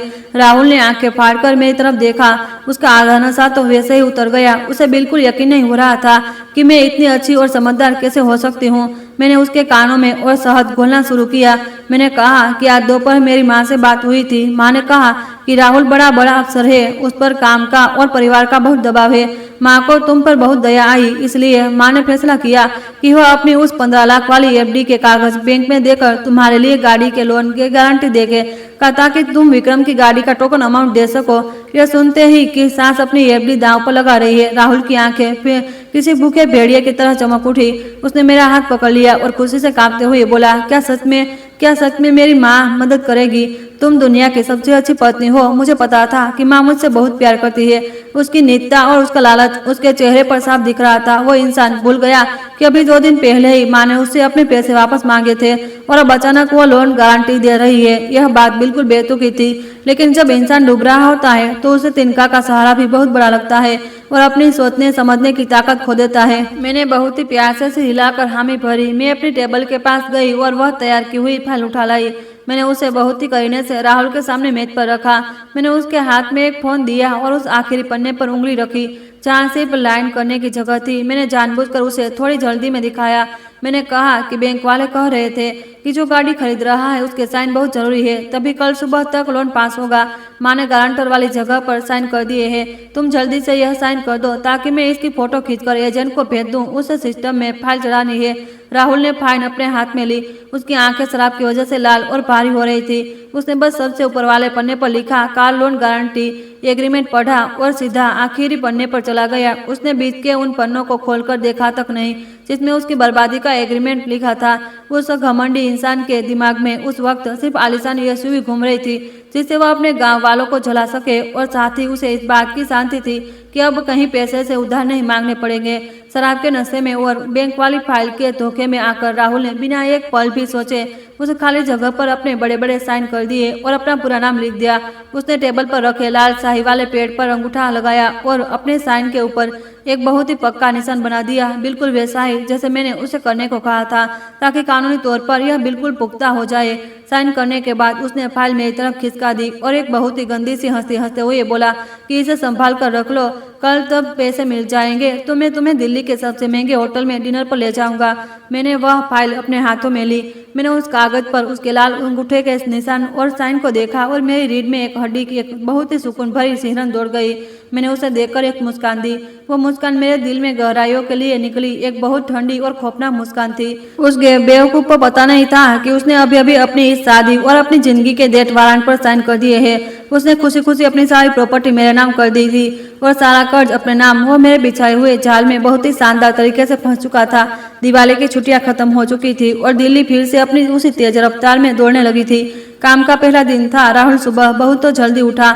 उसने अपने ऊपर खूब सारा परफ्यूम छिड़का, एक बहुत ही अच्छी फिटिंग वाला सूट पहना और शीशे के सामने खड़े होकर अपने बालों में जेल लगाते हुए सीटी बजाने लगा। मैं रसोई में नाश्ता बना रही थी। वह मेरे पास आया और मुझे बताते हुए बोला कि आज कंपनी में नए साल के प्रोजेक्ट की एक बहुत ही बड़ी मीटिंग है और उसे किसी बहुत ही बड़े क्लाइंट से मिलने शहर के बाहर जाना है। शायद रात को आते आते बहुत देर हो जाएगी, इसलिए मैं उसके खाने का इंतजार ना करूं। मैंने मुस्कुरा कर हाँ में से हिला दिया और उसे शुभकामनाएं दी। जैसे ही घर का दरवाजा बंद हुआ मैंने तुरंत अपने हाथ में धोए और अपना फोन निकाला। कल रात जब वह नहा रहा था तब मैंने चुपके से उसके फोन में एक लाइव लोकेशन ट्रैकर डाल दिया था और उसे अपने फोन से जोड़ दिया था। मैंने अपना फोन खोला और स्क्रीन पर एक लाल बिंदु तेजी से आगे बढ़ता हुआ दिखा। जैसा मैंने सोचा था, वह लाल बिंदु शहर के बाहर किसी क्लाइंट की तरफ नहीं बल्कि सीधा गुरुग्राम के एक बहुत ही पोश इलाके की तरफ जा रहा था। यह वही जगह थी जहां उसने अपनी उस प्रेमिका नेहा को फ्लैट दिला रखा था और उसका किराया वह मेरी कमाई से भर रहा था।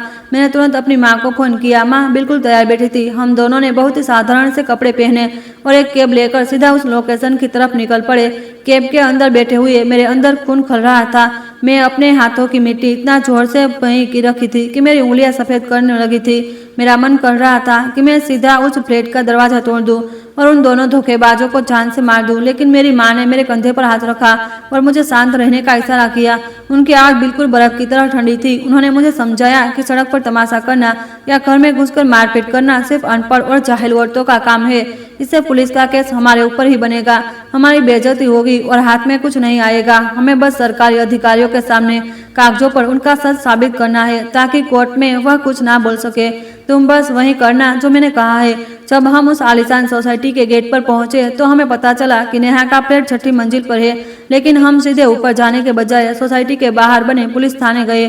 मेरी माँ ने एक बहुत ही सम्मानित रिटायर्ड टीचर वाले अंदाज में ड्यूटी ऑफिसर से शिकायत की कि उन्हें शक है कि उनके किसी जानने वाले के फ्लैट में कुछ लोग गैरकानूनी तरीके से घुसे हुए हैं और उस फ्लैट में कुछ अनैतिक और जिस्म फरोशी जैसा काम चल रहा है, जिससे सोसाइटी का माहौल खराब हो रहा है। एक बुजुर्ग और पढ़ी लिखी महिला की इस गंभीर शिकायत पर पुलिस ने तुरंत एक्शन लिया। 15 मिनट के बाद 2 हवलदार और सोसाइटी के सेक्रेटरी हमारे साथ उस फ्लैट नंबर 65 के बाहर खड़े थे। मैं और माँ दरवाजे से थोड़ा चुप कर खड़े हो गए। हवलदार ने बहुत जोर जोर से दरवाजा पीटा और चिल्लाकर कहा कि पुलिस है, दरवाजा खोलो। अंदर कुछ सामान गिरने और घबराई हुई कदमों की आवाज आई। करीब 5 मिनट बाद दरवाजा बहुत धीरे से थोड़ा सा खुला और राहुल का चेहरा बाहर आया। पुलिस की वर्दी देखकर उसका 5 साल चेहरा सफेद पड़ गया और उसकी आंखें फटी रह गई। पुलिस वालों ने दरवाजा धक्का देकर खोला और अंदर घुस गए। कमरा पूरी तरह बिखरा हुआ था और बेड पर वह नेहा नाम की औरत चादर में मुंह छिपाए बुरी तरह कांप रही थी। पुलिस ने तुरंत उनसे उनकी आई कार्ड और उसे फ्लैट में रहने के सबूत मांगे। राहुल ने पसीने छूट रहे थे। वह पुलिस को बता नहीं पाया कि वह उस औरत के साथ किस रिश्ते में रह रहा है, क्योंकि उसका उस पते पर कोई रजिस्ट्रेशन नहीं था। और नेहा भी गोलमाल जवाब देने लगी। ठीक उसी वक्त और मेरी माँ बहुत ही आराम से कमरे के अंदर दाखिल हुए। मुझे वहां देखकर राहुल पर जैसे बिजली गिर गई। उसके पैरों ने उसका साथ छोड़ दिया और वह जमीन पर धड़ाम से बैठ गया। मैं हवलदार के पास गई और मैंने अपने बैग से हमारा असली मैरिज सर्टिफिकेट और अपना आधार कार्ड निकाल कर उन्हें दे दिया। मैंने बहुत ही साफ आवाज में कहा कि यह आदमी मेरा कानूनी पति है और इसे हमें यहाँ रंगे हाथों पकड़ रहे हैं। यहाँ का एक दूसरी औरत के साथ पति पत्नी की तरह रह रहा है। पुलिस वालों ने जब ये सारे पक्के सबूत देखे तो उन्होंने तुरंत मौके पर ही एक पंचनामा तैयार किया। वो सरकारी कागज पर साफ साफ तारीख, समय और जगह लिखी गई। यह भी लिखा गया कि राहुल और नेहा एक ही बेडरूम में आपत्तिजनक हालत में पाए गए हैं और राहुल की फाइनल निकलने लगती है। एक ही आधार आंखों को देखते हैं। यह एक सामने गीत रखते नहीं करना यह असली पत्नी की इसकी पुष्टि की है। राहुल को मजबूर किया गया है कि वह उस पुलिस रिपोर्ट पर साइन करे। वह शर्म के मारे जमीन में गड्ढा चाह रहा था। उसकी हिम्मत नहीं हुई कि वह मेरी तरफ आंख उठाकर देख सके। उसके हाथ बुरी तरह कांप रहे थे और उसने उस कागज पर साइन कर दिए। पुलिस की मोहर लगा दी। वह कांग समित होगा। पंचनामा अब उसके खिलाफ एक सरकारी सबूत बन चुका था जिसे कोई अदालत नहीं काट सकती थी। यह एक बहुत ही सभ्य लेकिन सबसे खतरनाक और क्रूर सर्जिकल स्ट्राइक थी जो मैंने और मेरी माँ ने उसे धोखेबाज पर की थी। उसके बचने के सारे रास्ते अब हमेशा के लिए बंद हो चुके थे। दिवाली की रौनक अब खत्म हो चुकी थी और दिल्ली फिर से अपनी भागदौड़ में जुट गई थी। पुलिस रेड के उस भयंकर झटके के बाद राहुल किसी तरह घर पहुंचा। वह बिल्कुल एक मरे हुए इंसान की तरह था। उसके मुंह में एक शब्द भी नहीं निकल रहा था और वह मेरी नजरों से बचकर बस किसी साये की तरह घर में घूम रहा था। आज सुबह भी उसने अपनी वही पुरानी टाई और सूट पहन रखा था और अपने बैग लेकर ऑफिस निकल गया। उसके दिमाग में अब बस एक ही आखिरी उम्मीद बची थी कि वह कंपनी से मिलने वाला उसका सालाना बोनस जो आज के दिन उसके खाते में आने वाला था। उसे लग रहा था कि उसे भारी भरकम बोनस से वह कम से कम खतरनाक लोन एप्स का मुंह बंद कर देगा जो उस बर्बाद करने पर तुले थे। लेकिन राहुल इस बात से बिल्कुल अनजान था कि उसके चारों तरफ जो जाल बिछाया गया है उसकी डोर मेरी माँ के हाथों में बहुत पहले से ही थी। मेरी माँ सिर्फ एक साधारण स्कूल टीचर नहीं थी। उसने 30 साल के करियर में उन्होंने कई ऐसे होनहार बच्चों को पढ़ाया था जो आज बहुत बड़े पदों पर थे। उन्हें में से एक था अर्जुन जो आज उसी कंस्ट्रक्शन कंपनी के सीनियर इंटरनल ऑडिटर के पद पर काम कर रहा था जहाँ राहुल राजबंशी। ऐसे बात करेंगे आजाद के 5 देश के पदानों में देश करते हैं करने के लिए दिवाली से बहुत पहले ही मेरी माँ ने कहने पर अर्जुन ने बहुत ही खामोशी से राहुल को संभाले गए सारे प्रोजेक्ट की फाइलें, बिलों और खर्चों की बारीकी से जांच शुरू कर दी थी। मैं अपने शानदार ऑफिस में बैठी बिना चीनी वाली ब्लैक कॉफी पी रही थी। उसका कड़वा स्वाद मेरे गले से नीचे उतर रहा था और मुझे एक अजीब सी शांति दे रहा था। तभी मेरे टेबल पर रखा मेरा फोन वाइब्रेट हुआ। यह अर्जुन का मैसेज था। अर्जुन ने मुझे पूरी डिटेल भेजी थी। उसका मिशन कामयाब हो गया है। राहुल खुद को बहुत चालाक समझता था लेकिन उसने कंपनी का सामान चुराने और नकली बिल बनाकर पैसे खाने के घटिया जो तरीके अपनाए थे वे एक अनुभवी ऑडिटर की नजरों से बच नहीं सके। उसने कुछ छोटे ठेकेदार के साथ मिलकर कंपनी में खराब क्वालिटी का सामान लगवाया था और जो पैसे बचे थे वह सब ने आपस में बांट लिए थे। अर्जुन ने बैंक के मैसेज, नकली बिल और वारंटर के बयान कुछ भी मिलाकर एक बहुत ही भारी भरकम फाइल तैयार कर ली थी और आज सुबह होने ही वह फाइल सीधा कंपनी के एमडी की टेबल पर रख दी गई थी। ठीक 12 बजे राहुल को एमडी के बड़े से कंफर्म रूम में बुलाया गया। राहुल बहुत खुश था। उसे लगा कि उसकी मेहनत के लिए बोनस का चेक मिलने वाला है। लेकिन जब उसने दरवाजा खोला तो वहाँ कोई जश्न नहीं था। एमडी, एचआर हेड और अर्जुन बहुत ही गुस्से में बैठे थे। राहुल के चेहरे पर सबूतों वाली फाइल फेंक कर मारी गई। अर्जुन ने बहुत ऊंची आवाज में राहुल का हर एक घोटाला पढ़कर सुनाया कि उसने कितने कर दे है, लाख का गबन किया है। राहुल वहीं पत्थर बन गया। उसका मुंह पीला पड़ गया और उसके दांत किटकिटाने लगे। उसने बहुत कोशिश की कि वह सारा इल्जाम नीचे वाले पर डाल दे लेकिन उन पक्के सबूतों के आगे इसकी हर चालाकी बेकार हो गई। कंपनी के एमडी इस चोरी के आगे अकबला हो गया और उन्होंने तुरंत एचआर को आदेश दिया कि राहुल को इसी वक्त सस्पेंड किया जाए। उसने मिलने वाला सारा बोनस और सारे इंसेंटिव तुरंत रोक दिए जाए। सिर्फ इतना ही नहीं, उसे सीनियर पद से हटाकर मामूली क्लर्क बना दिया गया और 1 महीने के लिए बिना सैलरी के घर की बाध्यता की भेज दिया गया। यह भी अल्टीमेटम दिया गया कि अगर उसने अगले 30 दिन के अंदर कंपनी की चोरी किए गए पैसे सारे वापस नहीं किए तो कंपनी उसके खिलाफ पुलिस में धोखाधड़ी की एफआईआर दर्ज करवा देगी। उस दिन दोपहर को जब राहुल घर पहुंचा तो उसकी हालत किसी भिखारी से भी बदतर थी। उसकी आंखें सुनी थी, कपड़े अस्त थे। उसके सालों से जो अपनी एक बहुत ही अमीर और सफल इंसान की झूठी इमेज बनाई थी वो आज कुछ ही घंटों में मिट्टी में मिल चुकी थी। विक्रम और पूजा लिविंग रूम में फर्श पर चमक रहे थे। उन्होंने जब राहुल को इस हालत में देखा तो उन्हें कुछ समझ नहीं आया। विक्रम ने अपनी बेवकूफी में राहुल से पूछ लिया कि भैया क्या बोनस आ गया, शाम को गाड़ी बुक करने चले क्या? भाई बहतू का सवाल राहुल के सीने में किसी खंजर की तरह लगा। उन्हें गुस्से में विक्रम को धक्का दिया और एक काया जानवर की तरह जोर से चिल्लाता हुआ अपने बेडरूम में घुस गया और अंदर से दरवाजा बंद कर लिया। वह बाहर वालों के सवालों और मेरी चुभती हुई नजरों का सामना नहीं कर सकता था। यह तो सिर्फ पहली सजा थी जिसके उसकी नौकरी और उसका घमंड तोड़ा था, लेकिन उसकी नर्क तो अब शुरू होने वाला था। बोनस रुकने का मतलब था कि राहुल के पास अब 1 रुपया भी नहीं था। और जब लोन एक्ट की EMI बाउंस हुई तो उसके ऑटोमेटिक रिकवरी सिस्टम ने अपना काम शुरू कर दिया और मेरे पूरे ससुराल वालों की जिंदगी हराम कर दी। ये वाले कोई कानूनी तरीके से काम नहीं करते। जब राहुल का फोन बंद मिला तो उन्होंने उसको फोन की कॉन्टेक्ट लिस्ट हैक कर ली और उनके रिश्तेदारों और दोस्तों को फोन कर गालियां देना शुरू कर दिया। राहुल का फोन लगातार बज रहा था। उसने डर के मारे फोन स्विच ऑफ कर लिया, लेकिन उसकी यह सबसे बड़ी गलती थी। गुंडों ने मुझे भी फोन किया। अजीब अजीब नंबरों से फोन आने लगे। जैसे ही मैंने उठाया, सामने से गंदी गंदी गालियां और धमकियां मिलने लगी। उन्होंने कहा कि मैं राहुल की पत्नी हूँ और मुझे उसके 25 लाख चुकाने होंगे। उन्होंने मुझे धमकी दी कि अगर पैसे नहीं दिए तो वे मेरे ऑफिस के बाहर मेरा तमाशा बनाएंगे, मेरी गंदी तस्वीरें इंटरनेट पर डाल देंगे।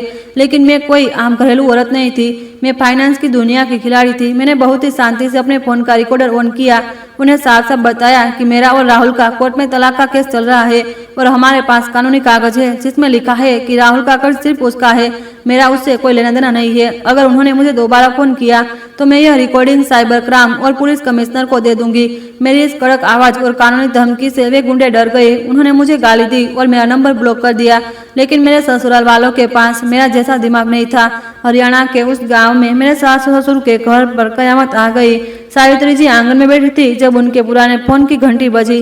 उन्होंने जैसे ही फोन कान पर लगाया, सामने से किसी गुंडे ने उन्हें भद्दी गालियां देना शुरू कर दिया और उनके उस महान बेटे राहुल की सारी पोल खोल कर रख दी।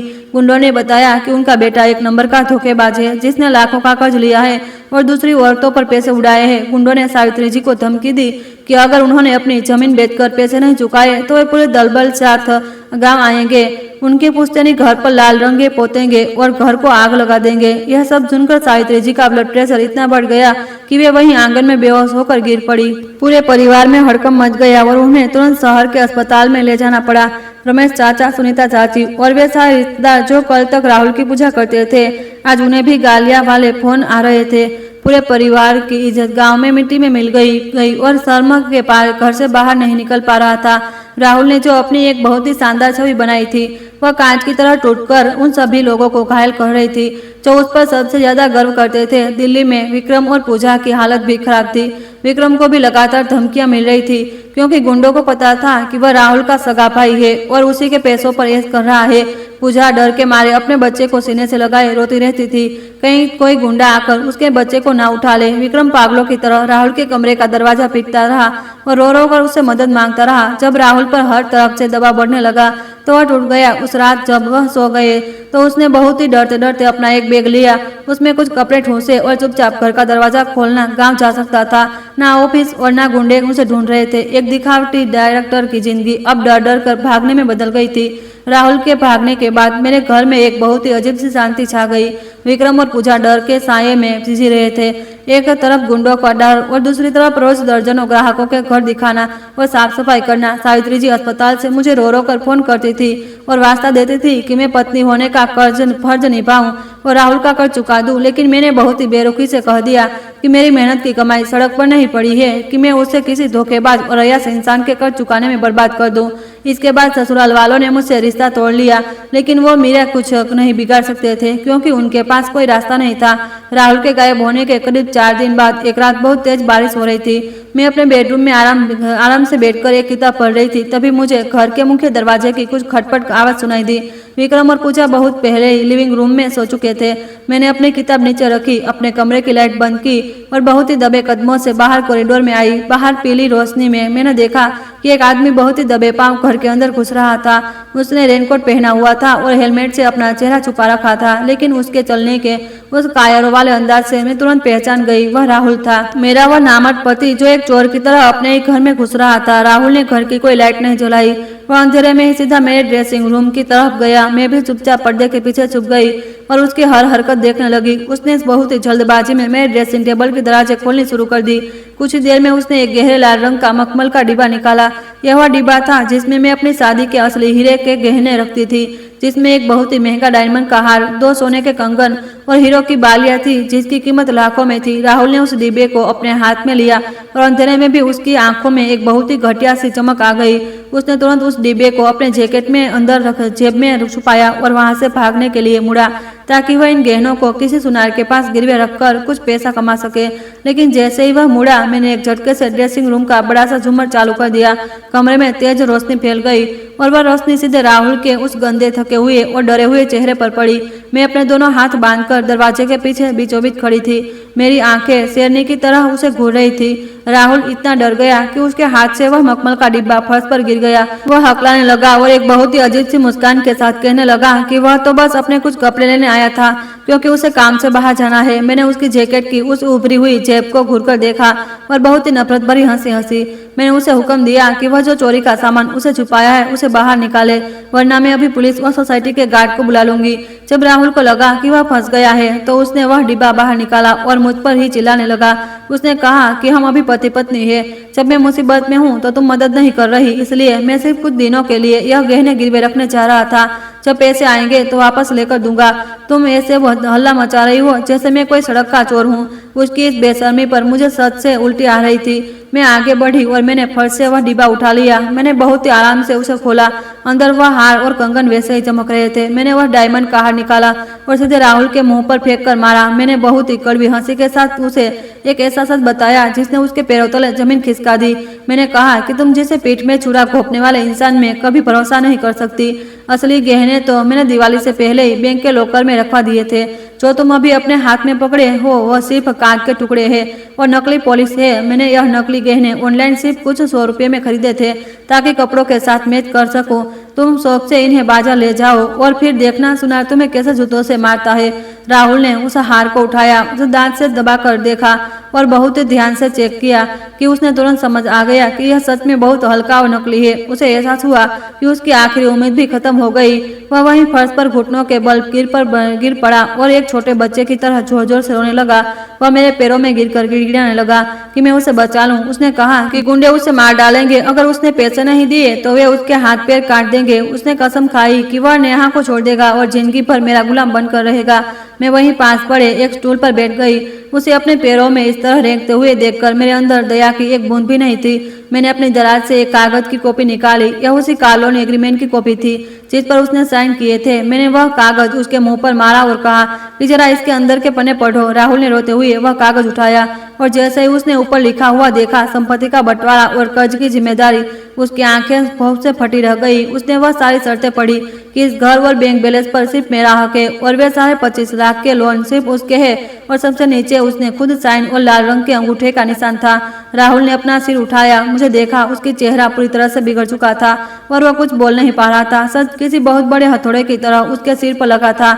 उसे समझ आ गया कि वह कितनी बुरी तरह से मेरे जाल में फंसा था। उसने खुद अपने हाथों से अपनी सारी प्रॉपर्टी मुझे दे दी और सारे गंदे कर्ज अपने नाम कर लिए थे। जो दूसरों के लिए गड्ढा खोदता है वह बाद में उसी में वह पिघलता है। वहीं फर्श पर पूरी तरह से पस्त होकर लेट गया। उसकी सांसें उखड़ रही थी। उसके अपनी जिंदगी की सबसे बड़ी हार को मान लिया था। समय बहुत तेजी से बीत रहा था और देखते ही देखते पूर्णिमा का दिन आ गया। यह हमारे यहाँ बहुत ही शुभ दिन माना जाता है। हरियाणा के उस गांव का मौसम आज काफी साफ था। वहाँ अब कोहरा नहीं था। उस पुश्तैनी घर में आज फिर से पूरा परिवार इकट्ठा हुआ था पूर्णिमा की पूजा के लिए। लेकिन इस बार वहाँ कोई खुशी नहीं थी। वहाँ का माहौल बहुत ही डरावना और तनाव से भरा था। राहुल के उन गुंडों ने पूरे परिवार की नाक कटवा दी थी। हर कोई डरा हुआ और चिड़चिड़ा रहा था। सावित्री जी सूखकर कांटा हो गई थी। उसकी सारी हेकड़ी निकल चुकी थी और एक बंद देखी गई थी। कोने में चुपचाप बैठी थी। सुबह के ठीक 10 बजे एक बहुत ही शानदार काले रंग की इनोवा कार उनके घर के बाहर आकर रुकी। मैं, मेरी माँ और वकील शर्मा जी उस कार से बाहर निकले। हमें देखकर गांव के सारे लोग और रिश्तेदार हैरान रह गए। मैंने एक बहुत ही फॉर्मल और खूबसूरत काले रंग का सूट पहना हुआ था। मेरी चाल में एक गजब का आत्मविश्वास था। मेरी माँ ने बहुत ही शालीन साड़ी पहनी थी और उनके हाथ में एक मोटी सी फाइल थी। शर्मा जी के हाथ में एक ब्रीफकेस था और एक छोटा सा प्रोजेक्टर था। हमारा यह आना बिल्कुल ऐसा था जैसे कोई जीतने वाली सेना अपनी आखिरी जीत का झंड लहराने आई हो। हमें देखकर सावित्री जी अपनी लाठी के सहारे खड़ी हुई। उन्होंने मेरी तरफ अपनी उंगली उठाई और गालियां देने ही वाली थी कि मैं कैसी डायन बहू हूँ जिसने अपने पति को मुसीबत में छोड़ दिया, लेकिन वह कुछ बोलती उससे पहले ही शर्मा जी आगे आ गए। उन्होंने अपना वकील का आई कार्ड दिखाया और बहुत ही सख्त और ऊंची आवाज में कहा कि सब लोग अपनी जगह पर शांत बैठे, हम यहाँ कानूनी कार्रवाई के लिए आए हैं। बड़े वकील का यह रूप देखकर सारे गांव वाले और रिश्तेदार डर के मारे चुपचाप अपनी जगह पर बैठ गए। मैंने परिवार के सबसे बड़े रमेश चाचा से इजाजत ली और अपना प्रोजेक्टर उनके बड़े से टीवी के साथ जोड़ दिया। वह बस कुछ ही सेकंड में मेरी सालों की मेहनत और राहुल के काले चिट्ठे उस टीवी की बड़ी स्क्रीन पर सबके सामने दिखने लगे। सबके पहले पैन क्रेडिट कार्ड का वह स्टेटमेंट दिखाया जिसमें साफ साफ था कि वह 5 लाख रुपए राहुल ने अपनी मां को दिए थे, वे उसने मेरी लिमिट से चोरी किए थे। पूरे कमरे में लोगों के मुंह खुले रह गए। सावित्री जी ने शर्म से अपना सिर झुका लिया। इसके बाद में कंपनी का वह सस्पेंस लेटर दिखाया जिससे राहुल की चोरी और उसके घोटाले की पूरी जानकारी थी। उसका वह करोड़पति होने का नाटक अब सबके सामने एक बहुत ही घटिया जोक बन गया था। वह कोई डायरेक्टर नहीं बल्कि एक चोर था जिसे नौकरी से निकाला और सबसे आखिरी में सबसे खतरनाक बार मैंने उस पुलिस रिपोर्ट को स्क्रीन पर डाला जिस पर सरकारी मोहर लगी थी और साथ में राहुल और नेहा की वह गंदी तस्वीरें और बच्चे के अल्ट्रासाउंड की रिपोर्ट। पूरा कमरा जैसे बम फटने से हिल गया हो। चारों तरफ से गालियां और नफरत की आवाजें आने लगी। रमेश चाचा ने अपना हाथ टेबल पर जोर से मारा और राहुल को खानदान का सबसे बड़ा कलंक कहा। बिल्कुल उसी वक्त घर के दरवाजे से राहुल अंदर लड़खड़ाता हुआ आया। गुंडे उसके पीछे पड़े थे इसलिए वह अपनी जान बचाने के लिए गांव भाग आया था। जैसे ही वह दरवाजे के अंदर घुसा और उसने टीवी स्क्रीन पर अपने उन गंदे राज को देखा, उसके घुटने टूट गए। वह वहीं जमीन पर गिर पड़ा। वो घिसटता हुआ आगे आया और उसने मेरे माँ और मेरे पैरों में गिरकर माफी मांगनी शुरू कर दी। वह रोने लगा कि यह सब हालात की वजह से हुआ। मैंने बहुत ही ठंडी नजरों से उसे देखा, अपना फोन निकाला और नेहा बॉस वाले नंबर पर कॉल किया। मैंने स्पीकर की आवाज फुल कर दी। सामने तुरंत फोन उठा। मैंने बताया कि मैं राहुल की पत्नी अनन्या बोल रही हूँ और मैंने पूछा कि अब जब राहुल कंगाल हो चुका है और उसके सिर पर करोड़ों का कर्ज है तो वह उस पेट में पल रहे बच्चे का क्या करेगी। यह सुनते ही नेहा की वह तेज और चुभने वाली आवाज पूरे कमरे में गूंज उठी। उसने बहुत ही भद्दी गाली दी और कहा कि वह कोई बेवकूफ नहीं है जो एक ऐसे भिखारी के बच्चे को जन्म दे जो दूसरों के पैसों पर ऐश कर रहा था। उसने बताया कि उसने राहुल के बच्चे खुचे सारे पैसे अपने अकाउंट में ट्रांसफर कर लिए हैं और वह शहर छोड़कर जा चुकी है। और रही बात बच्चे की तो उसने सुबह ही एक महंगे अस्पताल में जाकर उस बच्चे को गिरा दिया है। इतना कहकर उसने फोन काट दिया। फोन काटते ही वह टोंटो की आवाज उस सन्नाटे में किसी मौत के सायरन की तरह बज रही थी। राहुल ने जब सुना कि उसकी प्रेमिका ने उसके सारे पैसे लूट लिए है और उसके बेटे को मार डाला तो उसकी आंखों उल्टी हो गई, उसके गर्दन के नसें फूल गई। यह सदमा उसके लिए इतना बड़ा था कि जोर से खांसने लगा। उसे खून की उल्टी हुई और वह वहीं ठेसे पेट पर ठंडे फर्श पर बेहोश होकर गिर पड़ा। अपने लाडले बेटे को खून की उल्टी करते देख सावित्री जी जोर से चीखी और वह भी वहीं धड़ाम से बेहोश हो गई। यह मेरा आखिरी और सबसे बड़ा उपहार था जिसने उन लालची और धोखेबाज लोगों की पूरी तरह से कमर तोड़ दी थी। गांव से अपना काम खत्म करके जब मैं दिल्ली वापस आई तो सब कुछ बिल्कुल वैसा ही हुआ जैसा मैंने प्लान किया था। हमारे फ्लैट पर विक्रम और पूजा के लिए जिंदगी नर्क बन चुकी थी। ग्राहकों के आने का तांता लग रहा था। सफाई करते करते पूजा बीमार पड़ गई थी। ऊपर से गुंडे अब सीधे विक्रम को धमकियां दे रहे थे। विक्रम समझ चुका था कि अब उसका भाई उसकी पूरी बर्बादी है और वह गाड़ी का सपना सिर्फ एक सपना है। अपनी जान बचाने के लिए विक्रम ने अपना सामान बांधा और अपनी पत्नी बच्चे को लेकर चुपचाप गांव भाग गया। उसने कसम खा ली थी कि वह दोबारा कभी दिल्ली की तरफ मुहारा भी सामान जकर नहीं करेगा। जैसे ही उन्होंने फ्लैट खाली किया मैंने तुरंत एक बहुत ही अच्छे दाम पर बेच दिया क्योंकि घर बहुत अच्छी लोकेशन पर था। मुझे केस में एक बहुत बड़ी रकम मिली। शर्मा जी ने यह साइन किया हुआ एग्रीमेंट और पुलिस रिपोर्ट कोर्ट में पेश कर दी। कानून के सामने वह केस इतना मजबूत था कि जज ने तुरंत मेरी अर्जी मंजूर कर दी और हमारा बहुत ही आसानी से तलाक हो गया। मुझे मेरी सारी प्रॉपर्टी मिल गई और राहुल के हिस्से में आए उसके वे 25 लाख के लोन। एक ऐसे रिश्ते का हमेशा के लिए अंत हो गया जो मुझे अंदर ही अंदर खा रहा था। ससुराल की उस घुटन से बाहर आते ही मेरे करियर ने उड़ान पड़ ली। मेरी मेहनत और मेरे काम को देखते हुए कंपनी ने मुझे प्रमोट कर दिया और मैं नेशनल फाइनेंस हेड बन गई। मेरी सैलरी और मेरे भत्ते दोगुने हो गए। मैंने अपना वह पुराना घर बेचकर जो पैसे मिले थे और अपनी सेविंग से शहर से सबसे बीच में एक बहुत ही आलीशान पेंट हाउस खरीदा। उस घर में बहुत अच्छी धूप आती थी। मेरी बड़ी सी बालकनी में मैंने बहुत सुंदर पौधे लगाए थे। वहाँ बहुत शांति थी।